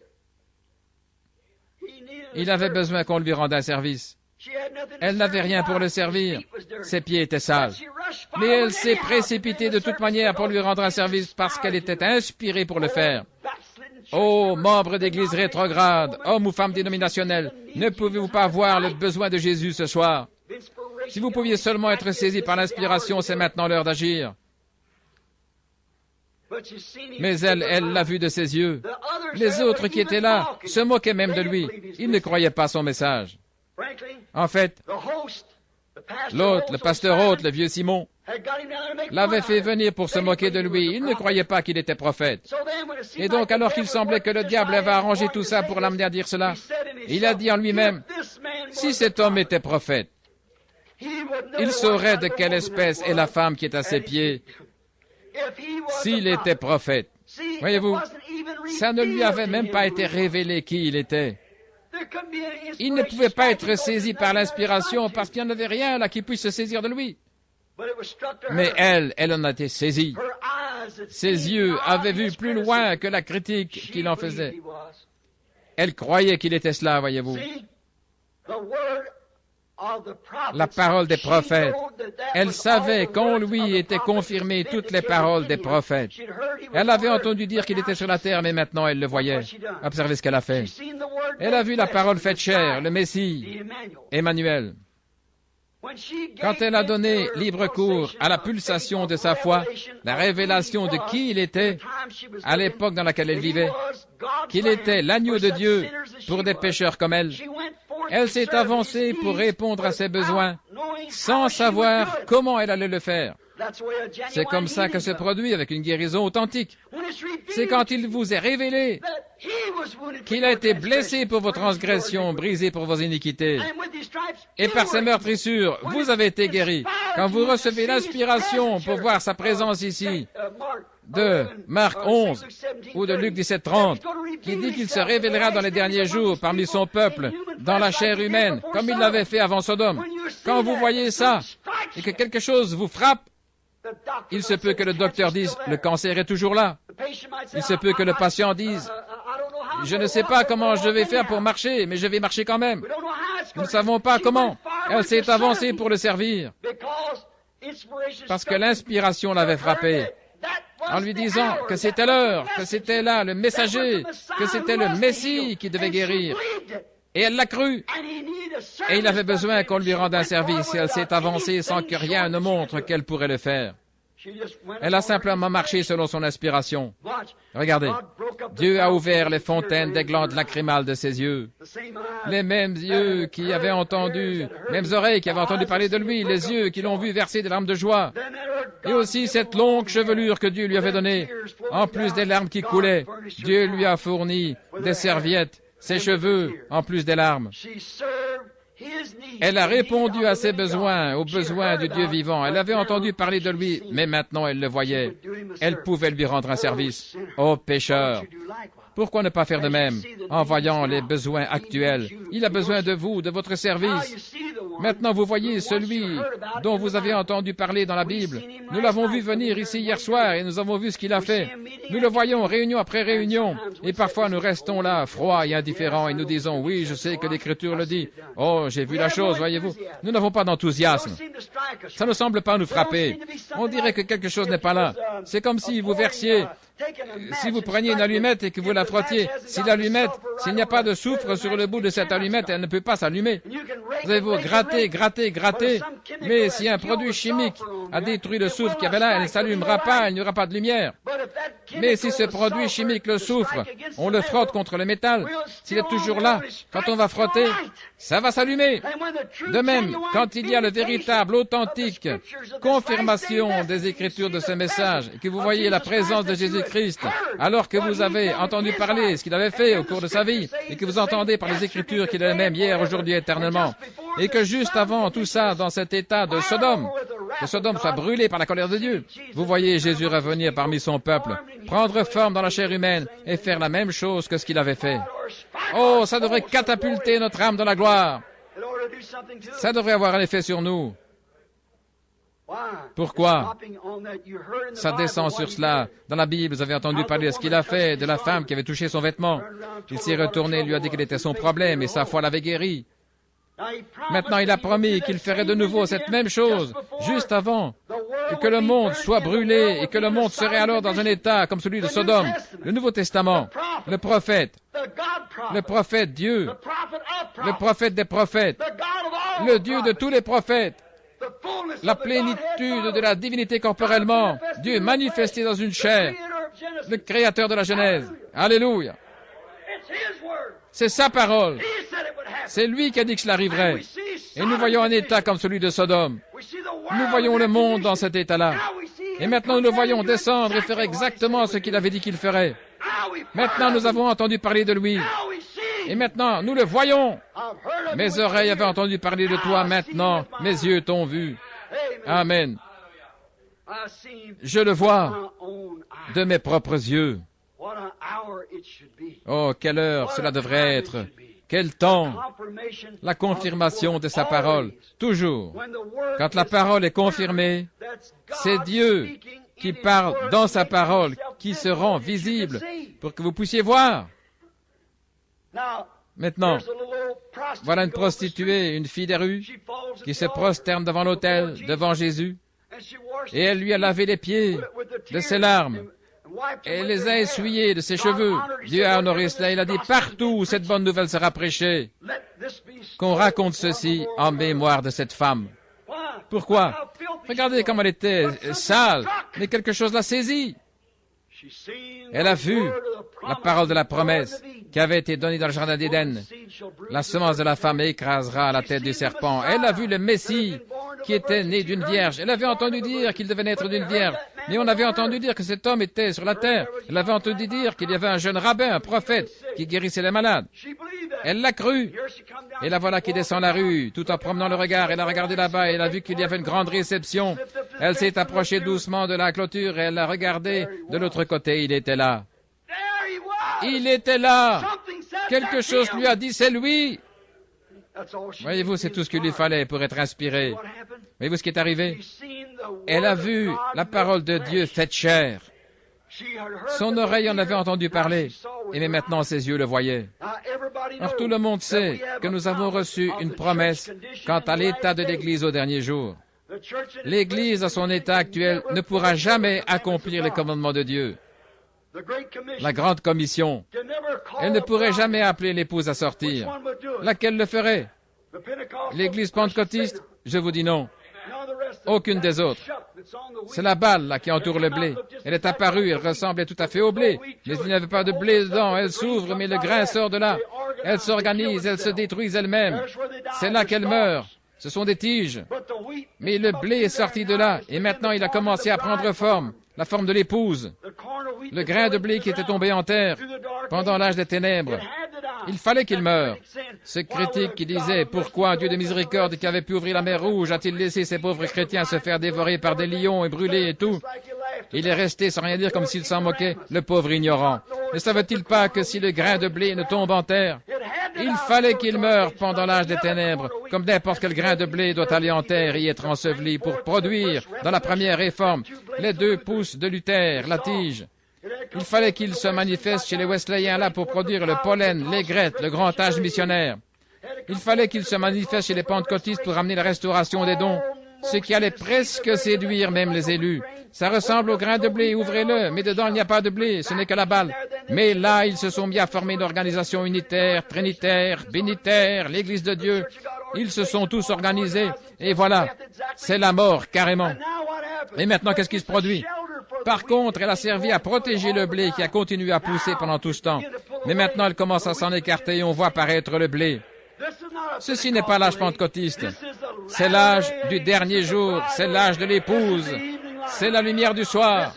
C'est le moment où Malachie 4 doit s'accomplir, conformément au modèle établi par Dieu. C'est le moment où Luc 17:30 doit s'accomplir. C'est la seconde, et Jérémie et tous les autres, ces jours dont Joël a parlé. Il s'agit de ce jour-là. J'avais entendu dire, Seigneur, que cela viendrait. Mais maintenant, je le vois de mes yeux. Peu importe le nombre d'imposteurs, Janès, Jambres, avec toutes leurs combines, pour faire tout ce que Moïse avait fait, ça ne les a pas ébranlés, ni lui ni Aaron. Ils savaient, comme Job, ils savaient de qui venait leur inspiration. Ils savaient que c'était ainsi dit le Seigneur. Et la même Bible qui a parlé d'eux dit que dans les derniers jours, ces imitateurs apparaîtraient de nouveau, ces dénominations religieuses. Quand quelque chose a commencé, qui a commencé le premier, Moïse ou eux? Si eux avaient commencé les premiers, alors c'est Moïse qui aurait été l'imitateur. Maintenant, il y a toutes sortes de gens qui discernent et tout le reste qui cherchent à détourner votre pensée de la chose authentique de Dieu, dont Dieu a prouvé que c'était la vérité par son écriture. Nos oreilles avaient entendu parler de cela. Maintenant, nous le voyons de nos yeux. Amen. Le croyez-vous? De tout notre cœur. L'inspiration. le jour où le Fils de l'homme sera révélé, un Fils de l'homme, Jésus-Christ, manifesté au milieu de son peuple. Un homme est venu vers Abraham et son groupe là-bas.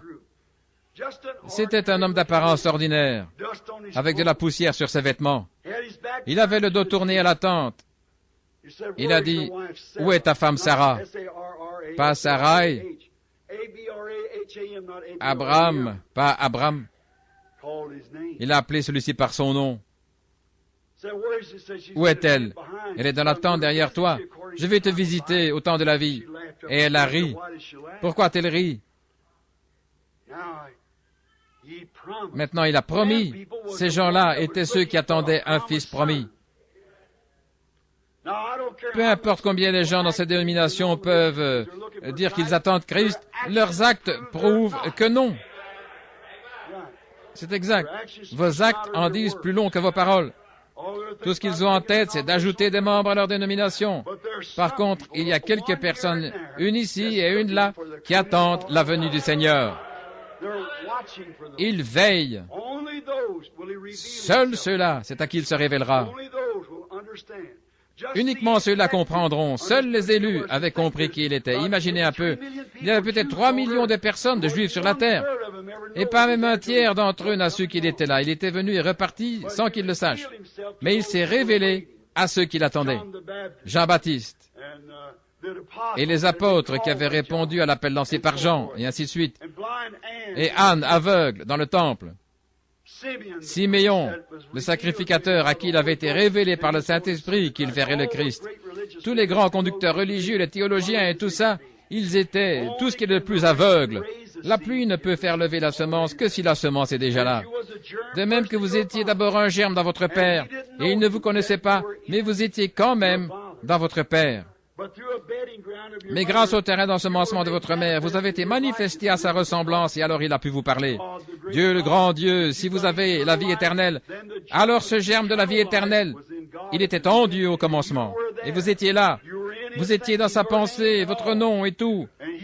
Et lui, par sa préscience, il vous a ordonné à voir ceci. Et vous qui n'avez pas été ordonné, vous ne le verrez jamais. Mais souvenez-vous, au nom du Seigneur Jésus, l'heure est ici. Ne voulez-vous pas croire en lui? Donnez-lui votre vie. Je dois m'arrêter, il est 21 heures passées. Inclinons la tête. J'avais entendu parler de toi, Seigneur. Maintenant, je te vois.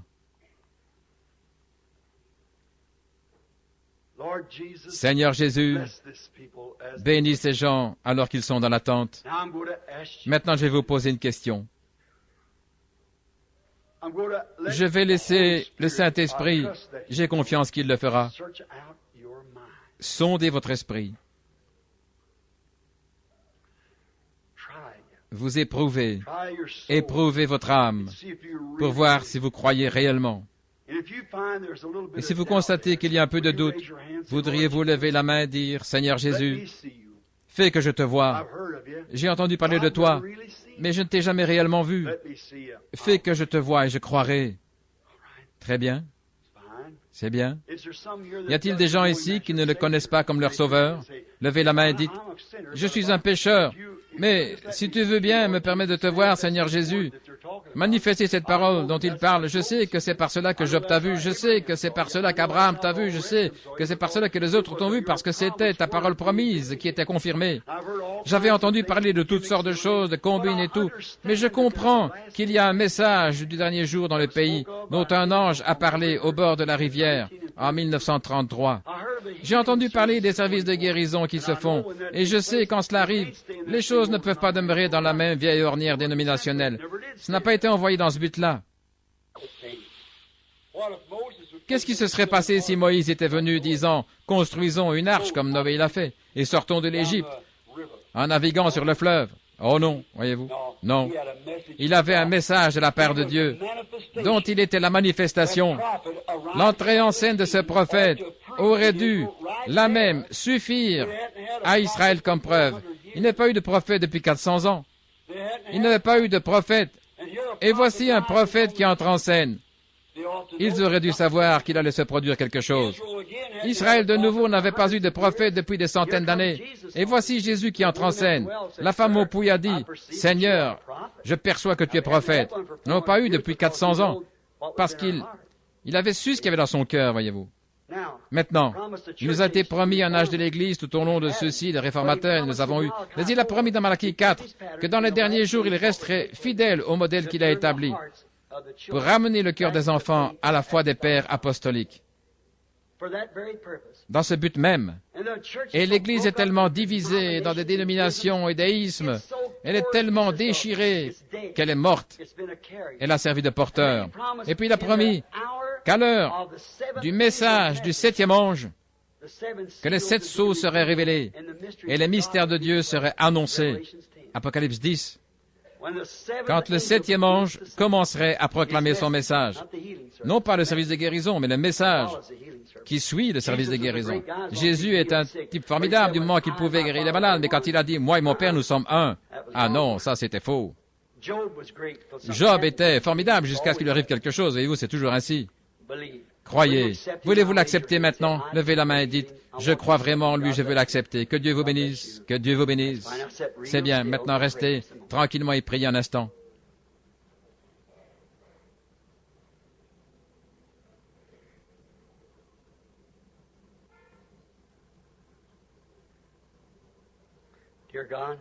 Cher Dieu, en ce moment solennel, un jour ce sera un moment comme celui-ci. On entendra un coup de tonnerre et le Fils de Dieu descendra du ciel avec un cri, avec la voix de l'archange, avec la trompette de Dieu. Et les morts en Christ ressusciteront. Et chacun de nous, nous savons que nous sommes conscients ce soir, Père, que nous devrons répondre à chaque parole donnée et de chaque parole prononcée. Même les pensées qui sont dans notre cœur, nous devrons répondre. Je te prie, ô Dieu, au nom de Jésus, de purifier chaque cœur qui est ici. Purifie mon cœur, purifie le cœur de ces gens, et que nous soyons bien disposés, Seigneur, que nos yeux spirituels soient ouverts ce soir pour voir la gloire du Dieu Tout-Puissant. Nous avons entendu parler de lui. Ô Dieu notre Père, nous te prions de nous permettre de le voir. Accorde-le, Père. Accorde ces bénédictions, je te prie, par le nom de Jésus-Christ. Amen. Souvenez-vous, dans votre cœur, là où vous êtes, faites un petit autel. Dites, Seigneur Jésus, viens maintenant dans mon cœur. Donne-moi quelque chose à quoi je puisse me cramponner. Fais que je sente cette inspiration qui me dit que tu es présent. Maintenant, quelle déclaration à faire devant les gens? C'est une chose à faire. Maintenant, je vais demander au Seigneur Dieu, demandez, combien d'entre vous reçoivent les bandes? Avez-vous entendu parler de Messieurs, quelle heure est-il? Ces magazines et tout, n'avons-nous pas montré un an à l'avance qui arrive? La science ne sait pas quoi répondre. Il y avait le Seigneur Jésus couronné avec cette perruque blanche sur la tête, comme vous le voyez dans la Bible, Apocalypse 1 et dans Daniel, le juge suprême du ciel et de la terre. Juste là, même la science ne peut pas voir ce qu'il en est. Et à l'observatoire là-bas, à l'université de l'Arizona et un peu partout au Mexique, ils font des recherches, ils en font depuis 2 ans. Et vous à l'avance, là vous avez dit ce qu'elle arrivait. Et puis le tremblement de terre en Alaska. Regardez bien, Hollywood s'enfoncer dans la mer. Regardez bien, et vous verrez si ce n'est pas le cas. Il ne m'a encore jamais rien dit qui soit faux. C'est lui qui le fera. Regardez, si nous ne vivons pas dans les dernières heures de l'histoire, personne ne sait à quelle heure il viendra. Mais je sais une chose. Je crois que dans mon état actuel, si j'ai bien toute ma tête, et si je n'étais pas chrétien, il est certain que je voudrais être un vrai chrétien comme ceux de la Bible, pas une dénomination. Ne vous appuyez pas sur le fait que vous avez crié. Nous l'avons entendu ce matin, l'avons prouvé par la parole de Dieu. C'est complètement en dehors de la volonté de Dieu. Ça n'a aucun autre effet que de causer la mort. Ne soyez pas dans la tige, soyez dans la vie. Ayez foi en Dieu.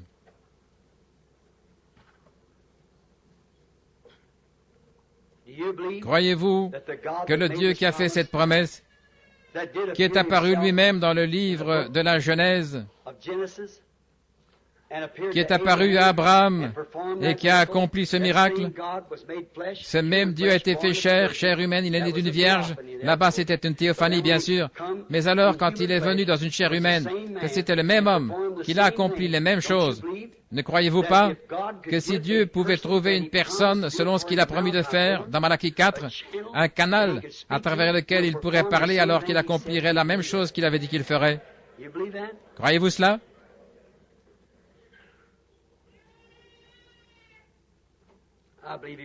Moi aussi, je crois qu'il le ferait.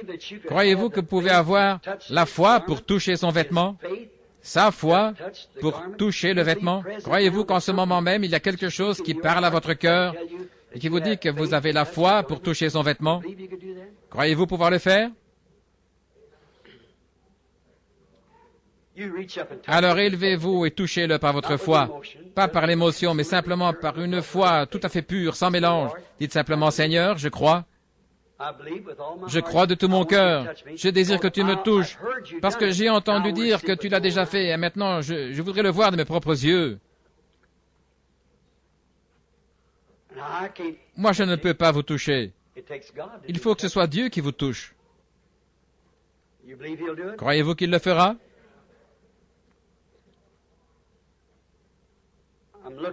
Je regarde ici, à ma gauche, on dirait qu'il y a comme un canal, comme j'en ai parlé, quelque chose qui tire dans cette direction.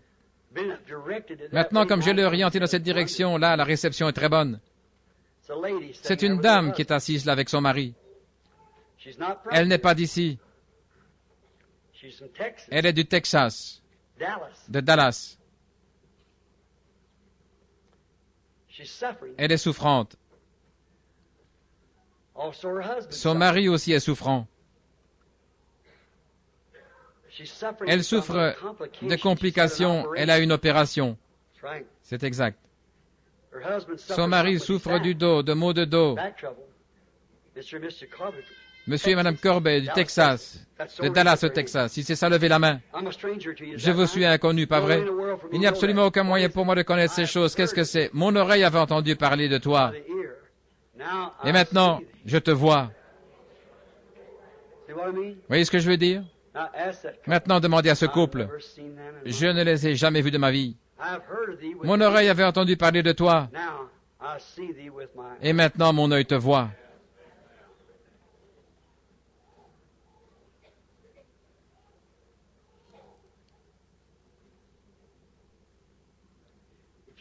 Si vous pouvez croire, Dieu peut vous donner ce dont vous avez besoin. L'homme qui est assis là, la main sur le menton, qui fait de l'hypertension, croyez-vous que Dieu vous rétablira, monsieur? Celui qui est assis là, la main comme ceci. Croyez-vous que Dieu vous guérira de cette hypertension? Levez la main si vous le croyez. Très bien, il le fait. Je n'ai jamais vu cet homme de ma vie. Je ne sais rien à son sujet. Mais vous avez entendu que Jésus a dit ici dans la Bible qu'il ferait ces choses. Et maintenant vous le voyez. Vous voyez ce que je veux dire? Si vous pouvez croire, tout est possible. C'est seulement pour ceux qui croient. Il faut une réelle et authentique foi pour le faire. Mais si vous pouvez croire, Dieu vous l'accordera.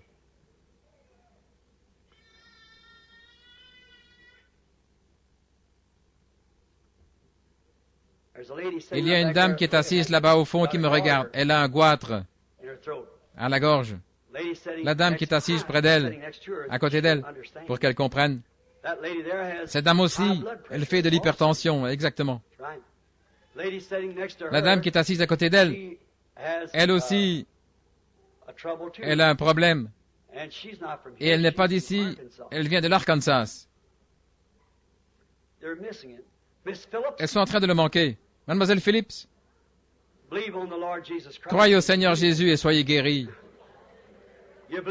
Croyez-vous en lui, de tout votre cœur? L'acceptez-vous? Alors vous pourrez l'avoir. Maintenant vous dites, c'est mystérieux. Non, non. Jésus a dit, ton nom est Simon. Tu es le fils de Jonas, pas vrai? Mon oreille avait entendu parler de toi. Mais maintenant mon œil te voit. Maintenant, ne voyez-vous pas ce qui est arrivé? La personne est simplement assise là, elle regarde, elle croit, elle a confiance, et tout à coup, voilà ce qui arrive. Tu te sens mieux, mon garçon, ce soir? Mieux qu'hier soir? Ça va bien maintenant? Tu vas te rétablir. Il était assis hier soir, il se tapait la tête et tout le reste. Et maintenant, ce soir, il a l'air d'un gentleman.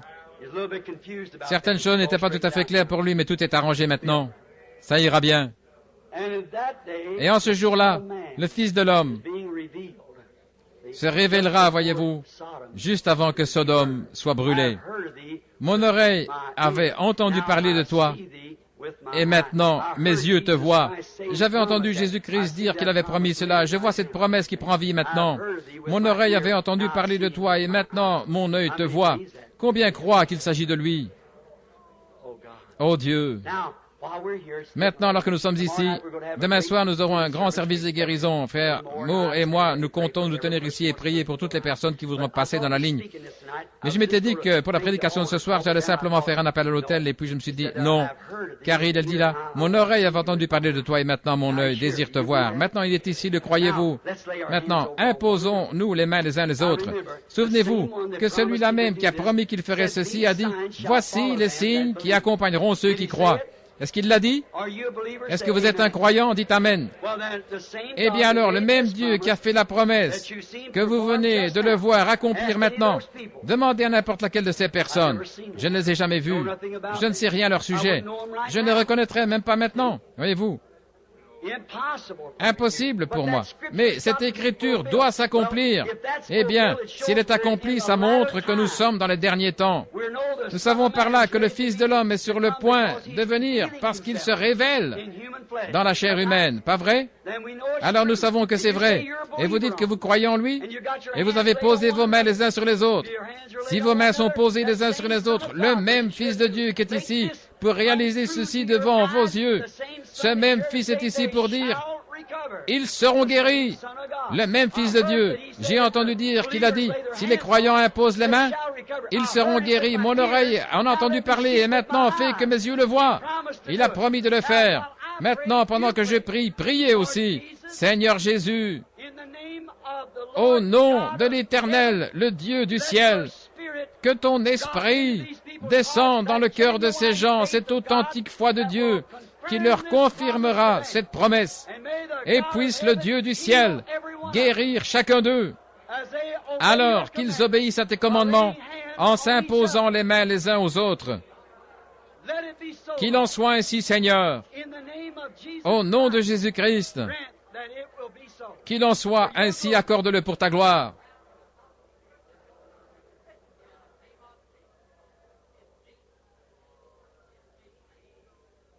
Maintenant, croyez-vous que vous avez reçu ce que vous avez demandé?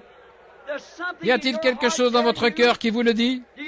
Sentez-vous ce petit brin d'inspiration qui dit, eh bien c'est terminé, c'est fini. Le commandement de Dieu avait dit que notre oreille pouvait l'entendre, et maintenant notre œil peut le voir. Job a dit, mon oreille avait entendu parler de toi, mais maintenant mes yeux te voient. Vous en avez entendu parler par la parole, par l'écoute de la parole. La foi vient de ce qu'on entend de la parole. Mais maintenant, vos yeux le voient. C'est le même Dieu qui a dit, quand ces choses arriveraient, que ceux qui croiraient ceci imposeraient les mains aux malades et que les malades seraient guéris. Maintenant, est-ce que c'est descendu dans votre cœur que vous êtes guéris? Si oui, levez la main. Amen. La vraie guérison à la manière apostolique, c'est ça. Vous êtes sérieux? Vous le croyez de tout votre cœur? Alléluia! C'est tout ce qu'il nous faut. Levons-nous et donnons-lui la gloire alors. Merci Seigneur Jésus. Que le nom du Seigneur soit béni.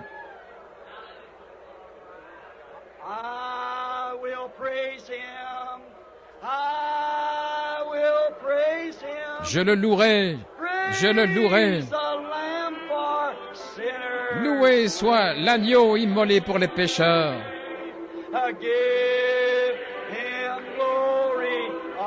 Donnez-lui la gloire. Vous tous, car son sang a lavé toutes les taches. Maintenant l'aimez-vous. Maintenant tous ensemble, donnons-lui la gloire. Vous tous, regardez, si cela vous a été révélé par Dieu dans le canal qui s'est ouvert pour votre salut, le même canal qui vous avait fait savoir que vous étiez sauvés, c'est par ce même canal que Dieu agit, comme il avait fait en Job. et par les prophètes. Il agit en vous par ce canal en tant que chrétien, en vous donnant la révélation divine que vous êtes guéris. Et alors, il n'y a rien qui peut empêcher cela.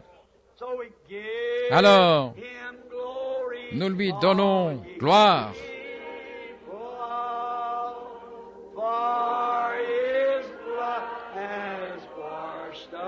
Car son sang a lavé, il a lavé tous les doutes. Je le louerai.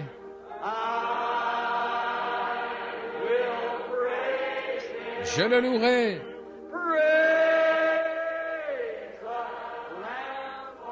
Loué soit l'agneau, immolé pour les pécheurs.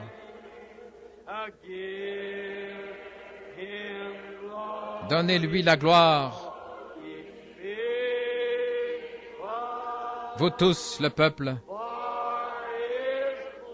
car son sang a lavé toutes les taches. Oh, ne l'aimez-vous pas? Comme c'est merveilleux. J'ai entendu parler de toi, Seigneur, de mes oreilles. Et la foi vient de ce qu'on entend. Mais maintenant je te vois, Dieu, qui se fait connaître parmi son peuple, comme il avait fait à Abraham, par sa promesse, selon laquelle le Fils de l'homme allait se révéler dans les jours où le monde serait dans un état comme celui de Sodome. Et 3 messagers étaient venus, étaient descendus du ciel. Et il y avait un groupe dénominationnel dans Sodome. Et un Billy Graham et un Oral Roberts sont allés là-bas. Souvenez-vous, comme je vous l'ai dit, jamais dans l'histoire de l'Église, il n'y a eu jusqu'à maintenant un messager envoyé à l'Église universelle dont le nom se termine comme Abraham, par H-A-M. Graham, 6 lettres pour le monde, un nombre d'hommes, mais Abraham, un nom de 7 lettres, le nombre complet et parfait de Dieu, voyez-vous. Et remarquez ce qu'ont fait ces messagers qui sont allés là-bas. Ils ont prêché la parole. Ils les ont appelés à sortir. Ils leur ont dit de se repentir. Mais celui qui est resté avec Abraham, voyez-vous, a accompli un miracle. En disant à Abraham ce que Sarah faisait et pensait dans la tente derrière lui. Et Jésus, qui était celui qui était dans cette personne, a dit, lorsque le monde sera dans un état comme celui de Sodome, à cette époque-là, alors le Fils de l'homme sera révélé à nouveau. Et il y a tous les autres passages des Écritures qui le confirment.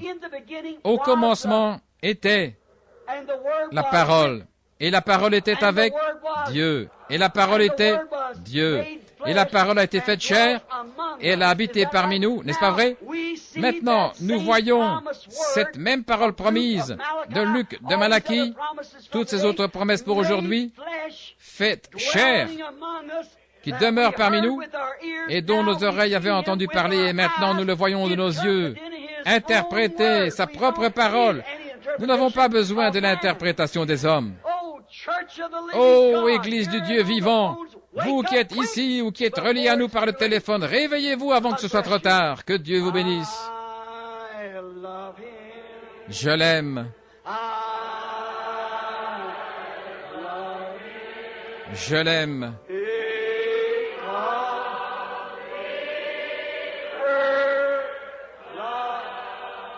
Parce qu'il m'a aimé le premier.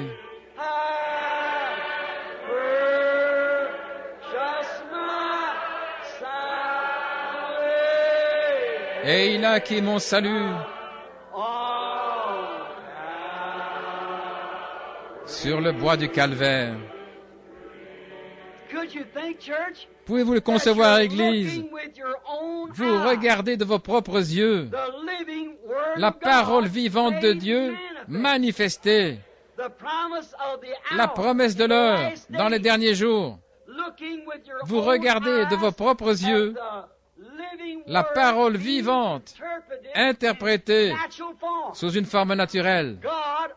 Dieu parmi nous, je le vois de mes propres yeux. Celui dont j'avais entendu qu'il le ferait, tous les sages d'autrefois ont entendu ce jour, et maintenant nous le voyons manifesté par nos propres yeux. Combien de méthodistes d'autrefois qui poussaient des cris de baptistes et des pentecôtistes authentiques ont désiré ardemment voir ceci.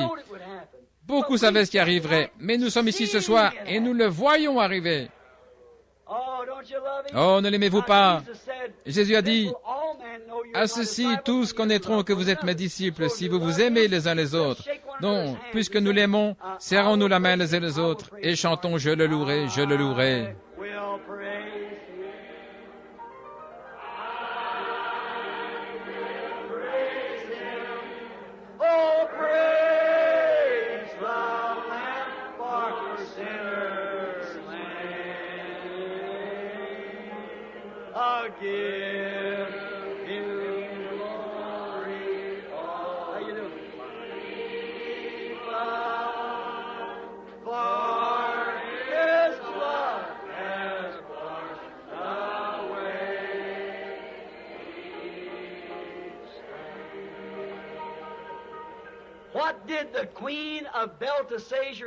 La reine de Belshazzar, qu'est-ce qu'elle a dit en présence de son roi ce soir-là?